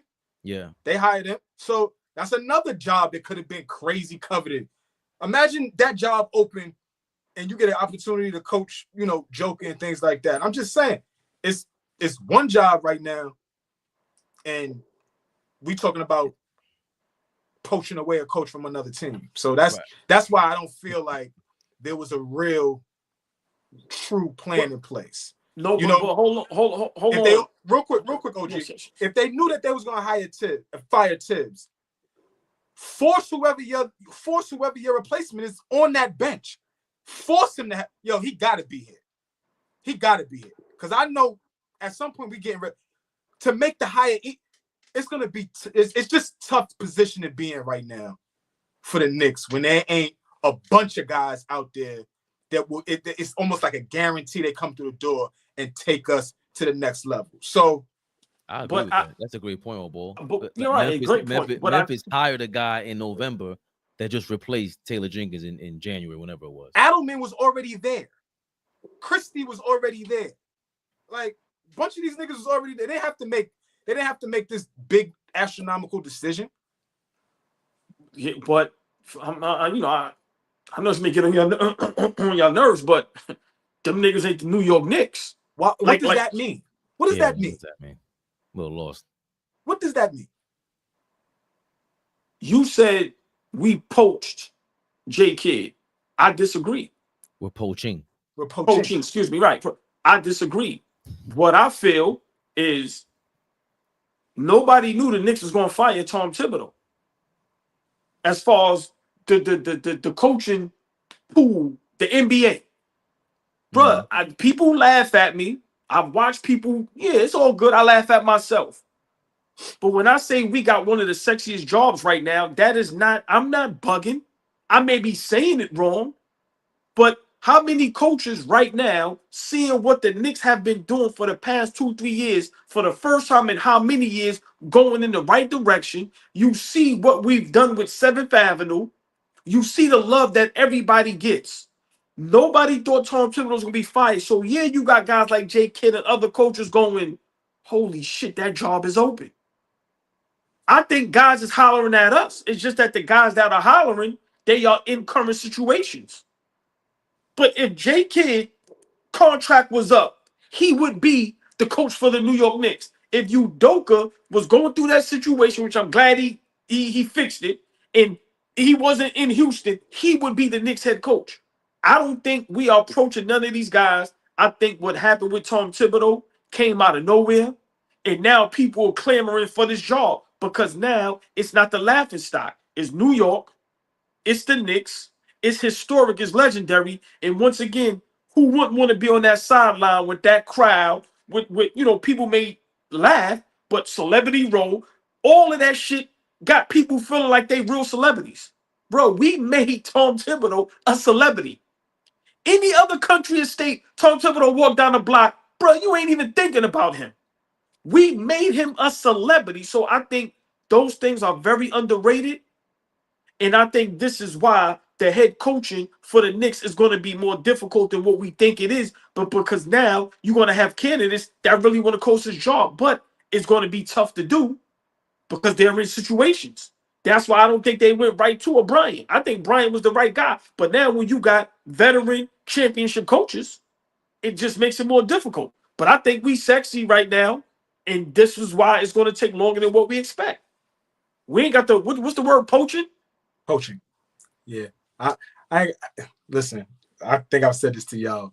Hey, Flea, bad bitches ain't got to approach nobody, man. I'm saying, man. But that's what I'm saying. You think we the baddest bitch? Again, big titties, no ass, and bad breath.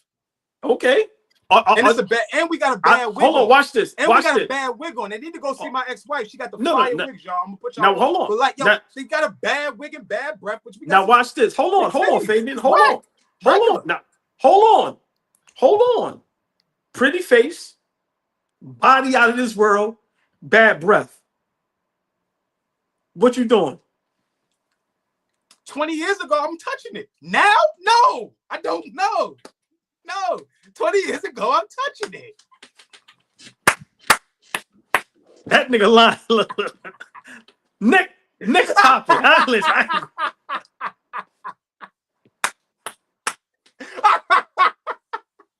Your man talking about 20 minutes ago.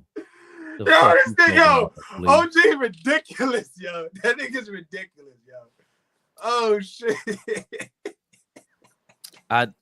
What do y'all think about before we get to the next topic?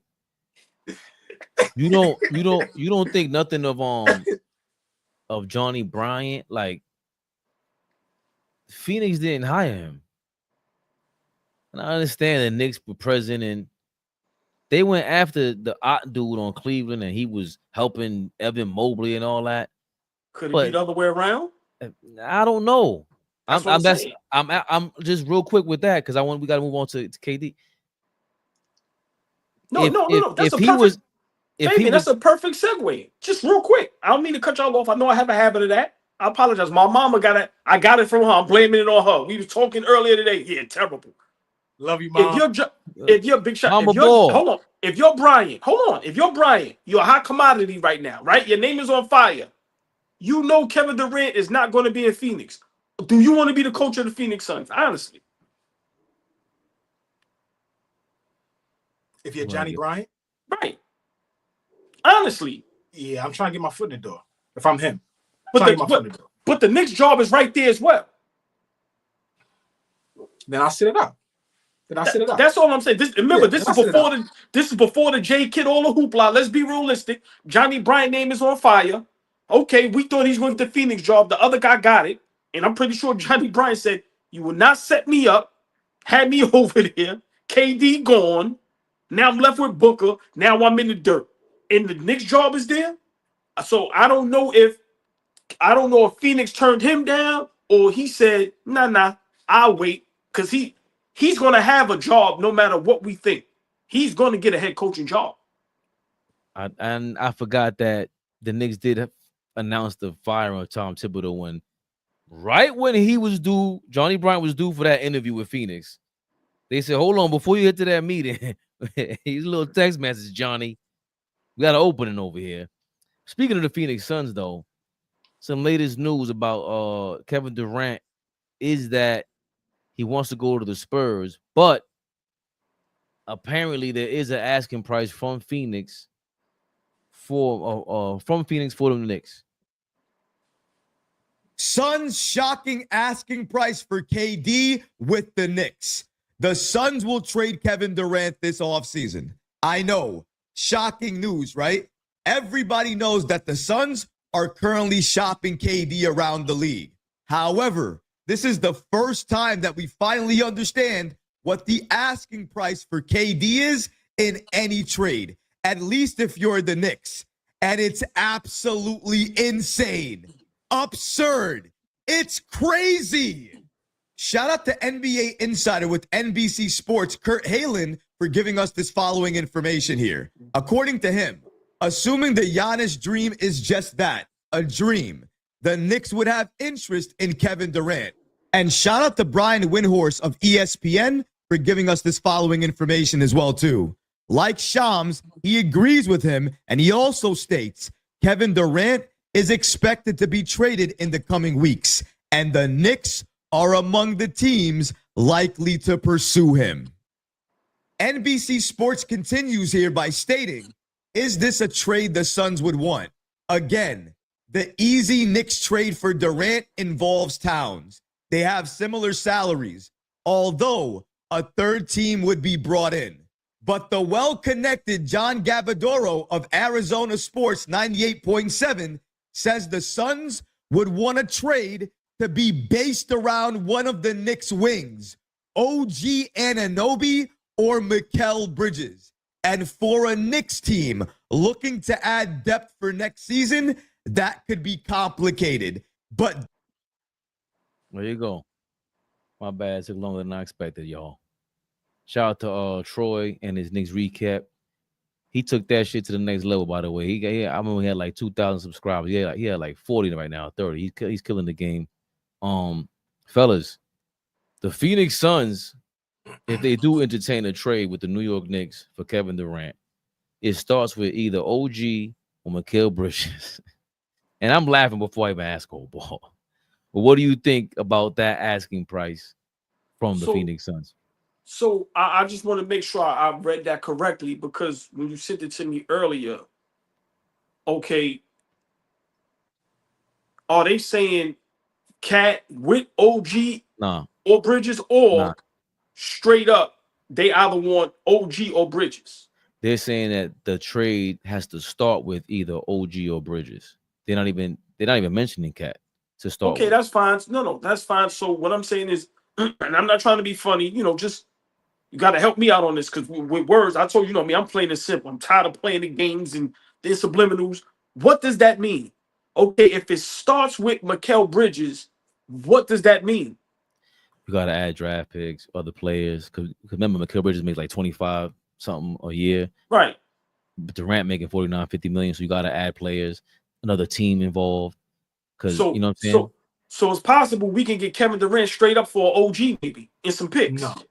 No. All right, now that's what I'm saying. You got to school me. That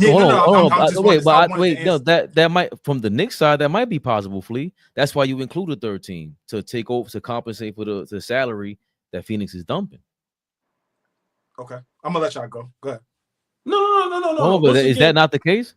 No. I wasn't gonna disagree. What I'm saying is that the deal is saying they have to start with either OG or Bridges. But after that, like, I don't think we don't have draft picks. That's the other thing.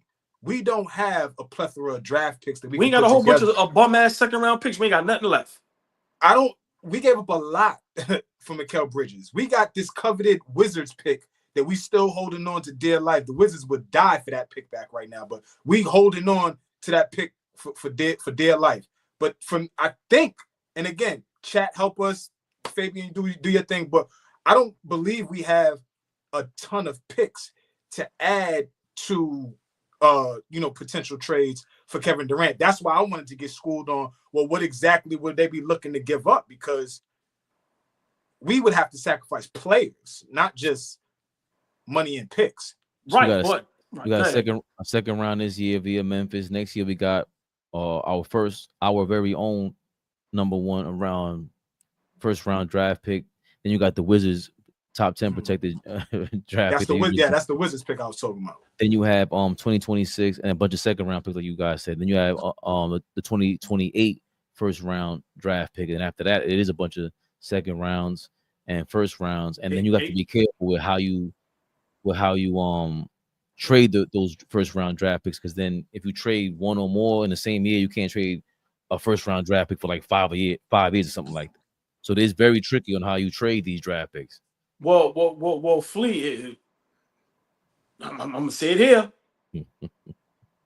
We have some picks, and we could trade OG straight up for KD. I'm not saying do it, but I don't see how that's nothing to think about. I really don't. And we able to keep Cat, Brunson, Bridges, Hart, Deuce, Mitchell Robinson. So listen. See, for me, this is where it gets tricky. What do we want to do? If it starts with OG, and we have some picks, and we may have to throw in, I don't know, one of them bench players. I'm gonna be honest, fellas. I'm doing that. I'm sorry. I'm doing that. For me, that's why I'm glad my brother's up here, because some things with me, I'm slow. I wouldn't have read that like that, right? That's why I love y'all. You got your back, you know that. Certain things with me, I don't want to be smart about it, and I don't care about it. That's just how I am, right? But when you look at these platforms and they say, the Phoenix Suns, I've read that page, his YouTube page, great platform, big shout out to him. I read the comments, and all the comments were saying no, no, no, and we have to give away too much. Huh? So if we can trade straight up OG and some picks, and like Fabian said, we be very careful, and I'm pretty sure they know that. So you give up the picks you can give up. Give up all them shits, except the ones that's going to get us in trouble. And OG for Kevin Durant. And now we have a starting lineup of Brunson, Bridges, Brunson, Bridges, KD, Cat, Mitchell Robinson with Hart, Deuce coming off the bench. And maybe we try to get somebody for Precious, I guess, to maybe fill his slot that can bring some size off the bench. I'm gonna be honest, fellas. That's something to think about. It's not nothing to sneeze at. For people to say that's way too much, I don't think it is. And then also with Kevin Durant, the money that comes off the books, because remember, he don't sign 4-5 year contracts. So I think that's way cheaper and way reasonable and more realistic than trying to go get Giannis. Like I said, to me, the only problem is the way Kevin Durant is, he wants to go where he wants to go. He's the type, like he told Phoenix, nah, I don't want to go there. So I don't see how we don't think about that. If you can get straight up, I'm doing that. I'm sorry. I'm definitely doing that. I'm doing that. I'm at least thinking about it, fellas. If it's like that. But if you have to give up Bridges and OG, I'm not doing that. Because, Kevin Durant is what? Going to be there 2 years tops? But in those 2 years, we have an opportunity to maybe win a championship. But if we could keep everybody and maybe have to give up one of those guys, I don't see how we don't entertain that. Seriously, I'm entertaining that, fellas. Whether I do it or not, okay, that's another show. But we have to stop when it comes to our Knicks. Because y'all can read homie platform. If you look at his comments, everybody, giving up too much. But when my brothers up here break it down, we swapping OG for KD. Who would you rather have for 1 season or 2 seasons? We ain't talking 5 seasons. And we still get to keep Cat, Brunson, Hart. Something to think about, fellas. I'm definitely thinking about doing that. What you thinking, Flea? I don't want no parts of Kevin Durant at this point. If it costs us OG. If it costs us Mikal Bridges, I'm okay with that. But I would not want to trade OG. Hold on, Flea. Hold on, I'm sorry. Of course, I want to be Mikal Bridges, but his contract doesn't match up, right? That's why I'm saying he's an expiring contract, so it's not a deal that they get Bridges the fuck out of here. But I'm saying OG because the salaries match up closer, way better than Bridges. But if it was Bridges, definitely. Sorry, but you can finish. That's what I wanted to say. So you would trade Bridges before OG? Yeah. But you trade either one of them for AllBall, just to be clear. No. Yeah, OG's with whatever. He's with. Yes, I would trade either one. But if you gave me the option, get Bridges the fuck out of here. Go ahead, Fleet. No, I don't. At this stage of the game, I don't think that I would sacrifice what OG brings to us for what KD could potentially bring to us. Yeah, I know what OG is right now. I know what you're gonna get from him. I think Kevin Durant at 37 is as big of a gamble as you can make, right? At this stage. And I just think that's what happens when you put yourself in this kind of position. Like you got to make a splash now. You got to do some fly shit, and it has to work. Kevin Durant's name sounds good. Like the name still holds the weight. But like we was talking about the other day, what we've been watching, what we see from him, what he adds to a team, still a bucket, still a hooper. But that's it. You're just a hooper. Like I don't see it being anything else translating to helping the team, right? I don't even see, and from my vantage point, watching him, I'm talking about being locked in and passionate about, hey, I want to win another championship. He looks like he's good, and he's just out there playing ball, which it is basketball, but you a pro. We watching, it's a completely different level. So I would pass on it at this stage. Again, just watching the track record. Brooklyn was a tough spot that didn't work out. We watched him get swept before he left out of there. Phoenix, that what they'll remember of Kevin Durant when he's walking out of the door is getting swept by Anthony Edwards, and then following that up by not making the playoffs. Right. So, I mean, again, the name is dope. The name is super dope, but I don't think that it holds the same cachet as it once did 5 years ago, as it once did 10 years ago. We get him right now. Is he still going to be a great player? For sure. But he's not going to be very good on defense. We already lack there. So now we bringing in another guy that, is going to be subpar. I won't even say bad. He'll be subpar on defense. Now, that's a recipe for this thing to start to spiral out of control for me. We get Kevin Durant, and now our entire offense changes. We think it's that easy to just insert a guy. What did we used to say? We said he's the easiest guy you could transition into a team because he fits everywhere. I don't think that's true anymore about him. If he comes over here, I don't think he just fits anymore. It's going to be very clunky. It's going to be very. Brunson is a guy who needs the ball in his hands. We've shown that. He's the best with the ball in his hand. KD don't need it. We know that. But then what does Cat become? Like all answers that we need, and we don't got a coach yet. So I'm just thinking about everything ahead. Like I know you're asking strictly about Kevin Durant, but we're talking about our Knicks, man, and what we look like going forward. If Kevin Durant is something that we're thinking about, I think that that's a setback as opposed to, something that helps us go forward. I think AllBall hates when I call him a star chaser. He was about to fight you. He was about to fight you earlier. But this is, I disagree about that you could put Kevin Durant on any team and it's a seamless thing. I don't think so. I think Larry Bird, Steph Curry, there's certain guys that they could play anywhere, anytime in the history of the NBA. Kevin Durant in his prime ain't that? I don't think so. I think he's more of a one-on-one guy. Okay. I think more of a one-on-one guy. As a matter of fact, okay. that was the beef between him and everybody in Golden State.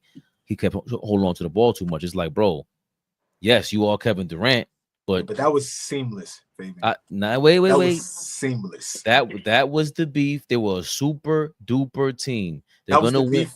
That was the beef in year 3. That was the beef in the 3rd year. That was the beef from the beginning. He's Kevin Durant. He walks in there. He's the best player on the team. Yes. Now we all agree to that. And the ball still moved. Yeah, it was moving, but they were still complaining about that. That's all I'm saying. You're not telling the truth right now, bro. So what was Draymond and Kevin Durant arguing about? We don't need you. In year 3, after they've won back-to-back championships. I get that. All I'm saying is that it's not as seamless as you make it out to be. And part of the reason why I ain't got to be stuck there. All right, go ahead.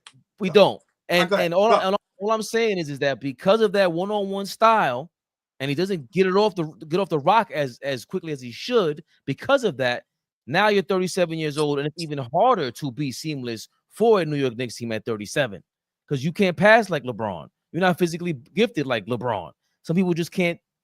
It's Joker's game could be on any team. He doesn't pass that well, but that's not even the point. My point for me is always going to be about, and that's another fundamental difference between me and AllBall. I want to root for the players that are on my team. I don't care about all that superstar shit. I don't care about it. I never have. That's why we like Brunson and we like the 90s Knicks and we like, I could root for them, regardless if we're losers. I could root for that. Now, all of a sudden, again, we're going to revamp the team because you want to get Kevin Durant because he can shoot well. We're going to win it. We might win a championship. Are we closer to a championship? We don't even know. That's not a full-fledged yes. That's not like when Kevin Durant went to Golden State. We were like, oh, this is dynasty. We knew that. That's not that if it comes to the Knicks at all. We don't know. It's still a question mark. So for it to be a question mark, even with the Mikal Bridges thing, I'm like, I don't know, bro. Everything about chill. I I don't even know what's so funny. No, I'm laughing at this nigga. I understand. He could keep laughing all he wants to because that's what he wants. That we have a difference in opinion about what we think a great basketball team is. What we think playing, what we think when somebody shows up and they don't hold themselves accountable. A dude like that who's still arguing with people on Twitter today about being a great basketball player. Yo, dog, what are you doing on Twitter asking me why do I think you great or not? Why do y'all he went to Dime too? He was acting at Dime. Yo, why do y'all care so much about me? Fuck are you talking about, Kevin Durant? You seriously ask you? So you did, if you had a chance to tweet your favorite basketball player when you were 12 years old, you wouldn't have done it? Like, what is he? I don't get and this is the dumb shit I'm talking about. People like that, they don't make your team the climate great. They don't make it legendary. They don't make it legendary. They ruin the legendariness about the fucking squad. I don't like that shit about it. Yo, dog, the one thing we liked about this team, all of a sudden we lost our heart when we traded for one player, and all that shit is gone. All that shit is gone. Cat came here, all of a sudden nobody got any heart. All of a sudden, I don't know. The one thing we've always questioned about Kevin Durant is that heart. Always have. Everybody does. When you say, yo, who's better between Larry Bird and Kevin Durant, what's the first thing you say? Nah, give me the heart, bro. We don't even know if skill-wise he's on Durant's level. I don't care if he's on, I don't care what Kevin Durant got. You got to give me the heart, bro. KD's always just not. We lose, it's not his fault. It's everybody else's fault. It's the fans' fault. Can't be me. You're not willing to do what it takes on and off the court, bro. You're just not. Fabian, real quick before OG goes, because I know OG wants to respond to that. No. You used the word legendary. No, he tried to smoke you, OG. No, you can have smoke you. You can have this whole segment. When somebody tells me they have to think about trading Kevin Durant for Mikal Bridges, you can have this. You can have this. But see, I think I'm in the middle of where you guys is at. Because like you said, Fabian, you and OG are fundamentally different on how we build and make up a team. But there is a fact, like big shout out to Show Enough, whoever is part of the Discord. He brought something up to our attention. And I think it's valid. There's got to be balance. It's no surprise that every champion over the last 5 years, maybe even over that, always has a first-team All-NBA representative on that team, meaning they always got a guy. They always have a star. They always have a superstar-level player on that team. All the champions have had it over the last 5 to 6 years. Knicks don't. Knicks don't got that. If OKC wins this year, that'll be the 5th year in a row. SGA first-team All-NBA, and he happens to be the MVP. So I get what OG's saying about getting the players, but I also understand your side that you got to build a team. So there's got to be like we hawking in on what Ron is saying. There's got to be a perfect balance with championship level teams. There's got to be a perfect balance. We got to figure that out. We mad that Mikal Bridges. We gave up 5 first-round draft picks for Mikal Bridges. We mad about a whole bunch of all these trades, and all of a sudden we saying 5 first-round draft picks and Mikal Bridges is worth Kevin Durant at 37 years old. And now we have another injury-prone perimeter player along with OG Anunoby, along with Karl Anthony Towns, along with Mitchell Robinson. All these things are question marks. When you have Mikal Bridges an expiring contract, if you're gonna trade him, because now if you put him up in a trade, he ain't gonna want to come back here. He's gonna want the max deal, whatever it is. Now you really gotta let him go. Go find another deal. I don't think that's the best trade possible for Kevin Durant. I don't know if that's a seamless fit. You get worse defensively. And when they start arguing, are you going to be able to talk basketball? Or are you going to back out of it and say, I'm Kevin Durant. You forgot who I am? You're going to go with that dumb shit again.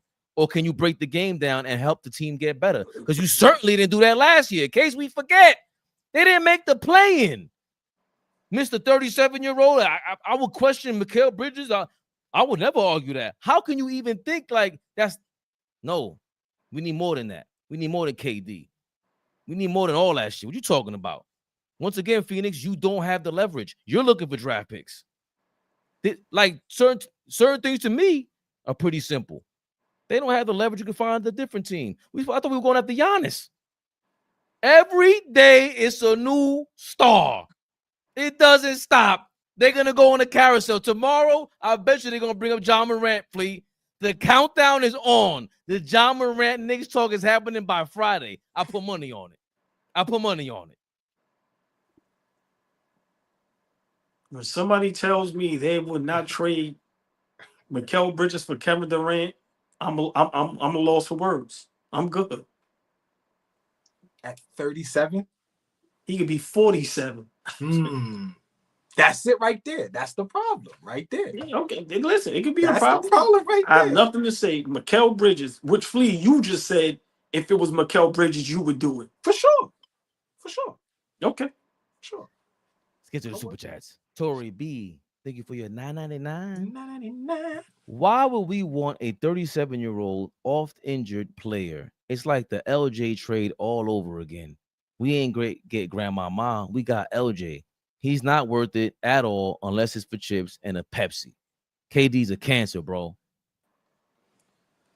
Did you get to hear that all ball? You need just I want to throw Larry Johnson some bells so bad right now, but I love Really? Tori. I love Tori B, so I'm not gonna throw him no bell. She right. We ain't get grandmama. He had a bad back. Grandmama hurt his back. But he had the bad, like the back didn't go when he got to the Knicks. Like Tori B said $9.99 at you, all ball.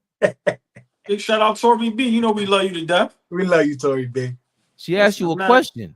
Why listening. would you want a 37-year-old often injured player like Kevin Durant? He's a cancer. Once again, better basketball player. I'm not like, I ain't trying to be funny. I'm not, I shouldn't have to explain why would we want a player like Kevin Durant if we don't have to give up anything. I'm not explaining that to nobody. I'm sorry. Love y'all to death. Now, like I said, if it was giving up the house, then I get it. But if we just speculating and guessing and having fun, and we're going, would you trade Mikal Bridges for Kevin Durant? And we up here saying no, I'm not entertaining that. Y'all can have that. I'll just be the idiot I'm always is. I'm fine with that. But I'm not entertaining that. Big shout out Tori B. Love you though. I'm not doing that. A year ago, you could replace the words Kevin Durant with Karl Anthony Towns. And then a year later, he said, we got to trade Cat. So all I'm saying is clean bean from BK. Clean bean BK. Thank you for your $4.99. He came here to clean you up, Flea. You see the blazer, white shirt? Regular weed. Oh, which Clean Bean says, would you trade 3-time All-NBA offensive talent in Karl Anthony Towns for 3-time All-Defensive talent in Bam? Knicks build the best defense. Heat get a new franchise player. Who you asking that to? I ain't gonna answer that. Let y'all have that. I ain't answering that. That's for old ball, because you know. Yeah, go ahead, OG. You got Ain't it. for me. What y'all talking about? Ain't none of that for me. What you talking about? I told you, listen, when people start, and I said it's always about us Knicks fans, when we start making excuses to not get a great player, and we ain't giving up the house, I'm done with the conversation. My brother with a straight face said, I would have to think about trading Mikal Bridges for KD. I'm lost. I'm done with the conversation. I didn't think about it. I said no. And Right. that's not the question. I'm done with the whole conversation. Once I hear shit like that, I'm straight, bro. You answer. Hold on. With the asshole, Wait, hold man. on. Fabian, you answer that. I would not trade Karl Anthony Towns for Bam Adebayo. There you go. I would consider that. That's me. The truth is in the middle podcast. When can I come on, fellas? As a non-fan, this is Zach. Oh, what's up, Zach? Big Zach. What up, Zach? Chi-Town. We got to set that up, man. We usually throw the link in the chat, whatever. Hold on. That's I thought that ain't that's Zach. Zach, yeah. The Z show? The Z, yeah. Oh shit, Zach. What up? Big shout out, Zach. What's good? Long time no see.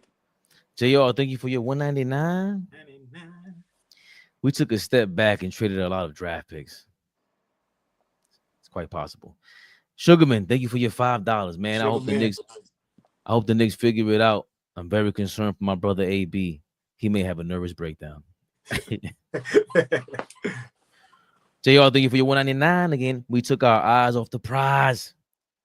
Thank you for your $4.99. We got a 6'8" rookie on the bench that can shoot, that got no burn. Udadier. Can he? That's He can it. play. Can he? Yes.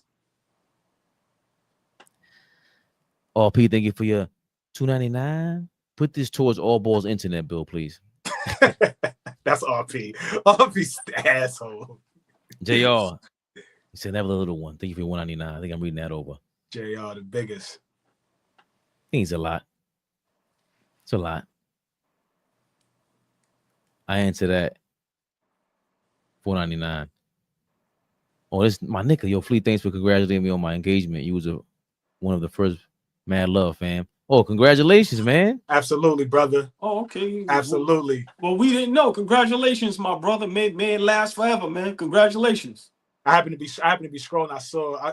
Hold on. Let me be honest. Me and Knickerbocker, we talk regularly, right? Just DM, chopping it up. He a good brother. So I happened to see him on propose to his wife. Looked like they was on a little vacation. Looked like a little like surprise type shit he did for her. And it looked dope. So big shout out to him. Congratulations to him for sure.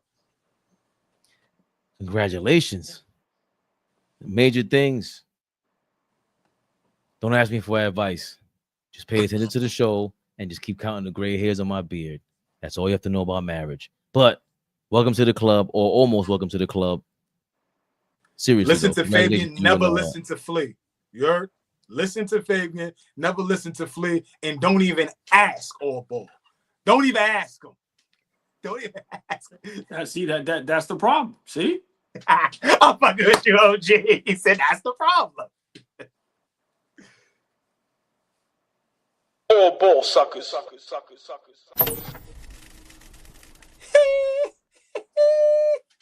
gonna be a long ass fucking episode. Are we live? Big Flea, niggas, y'all. Never the little one.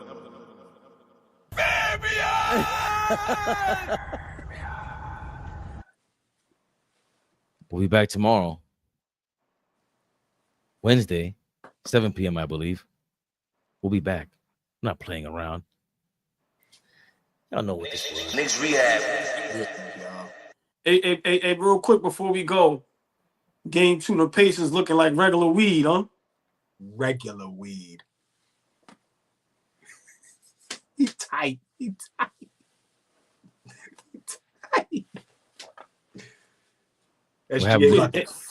Flea, where all the Kobe number comparisons and all that, remember? Game 3. Hallie. Wow. What the Hallie? AllBall TV. They scared, but I'm not. They don't like comentario. Y suscribe.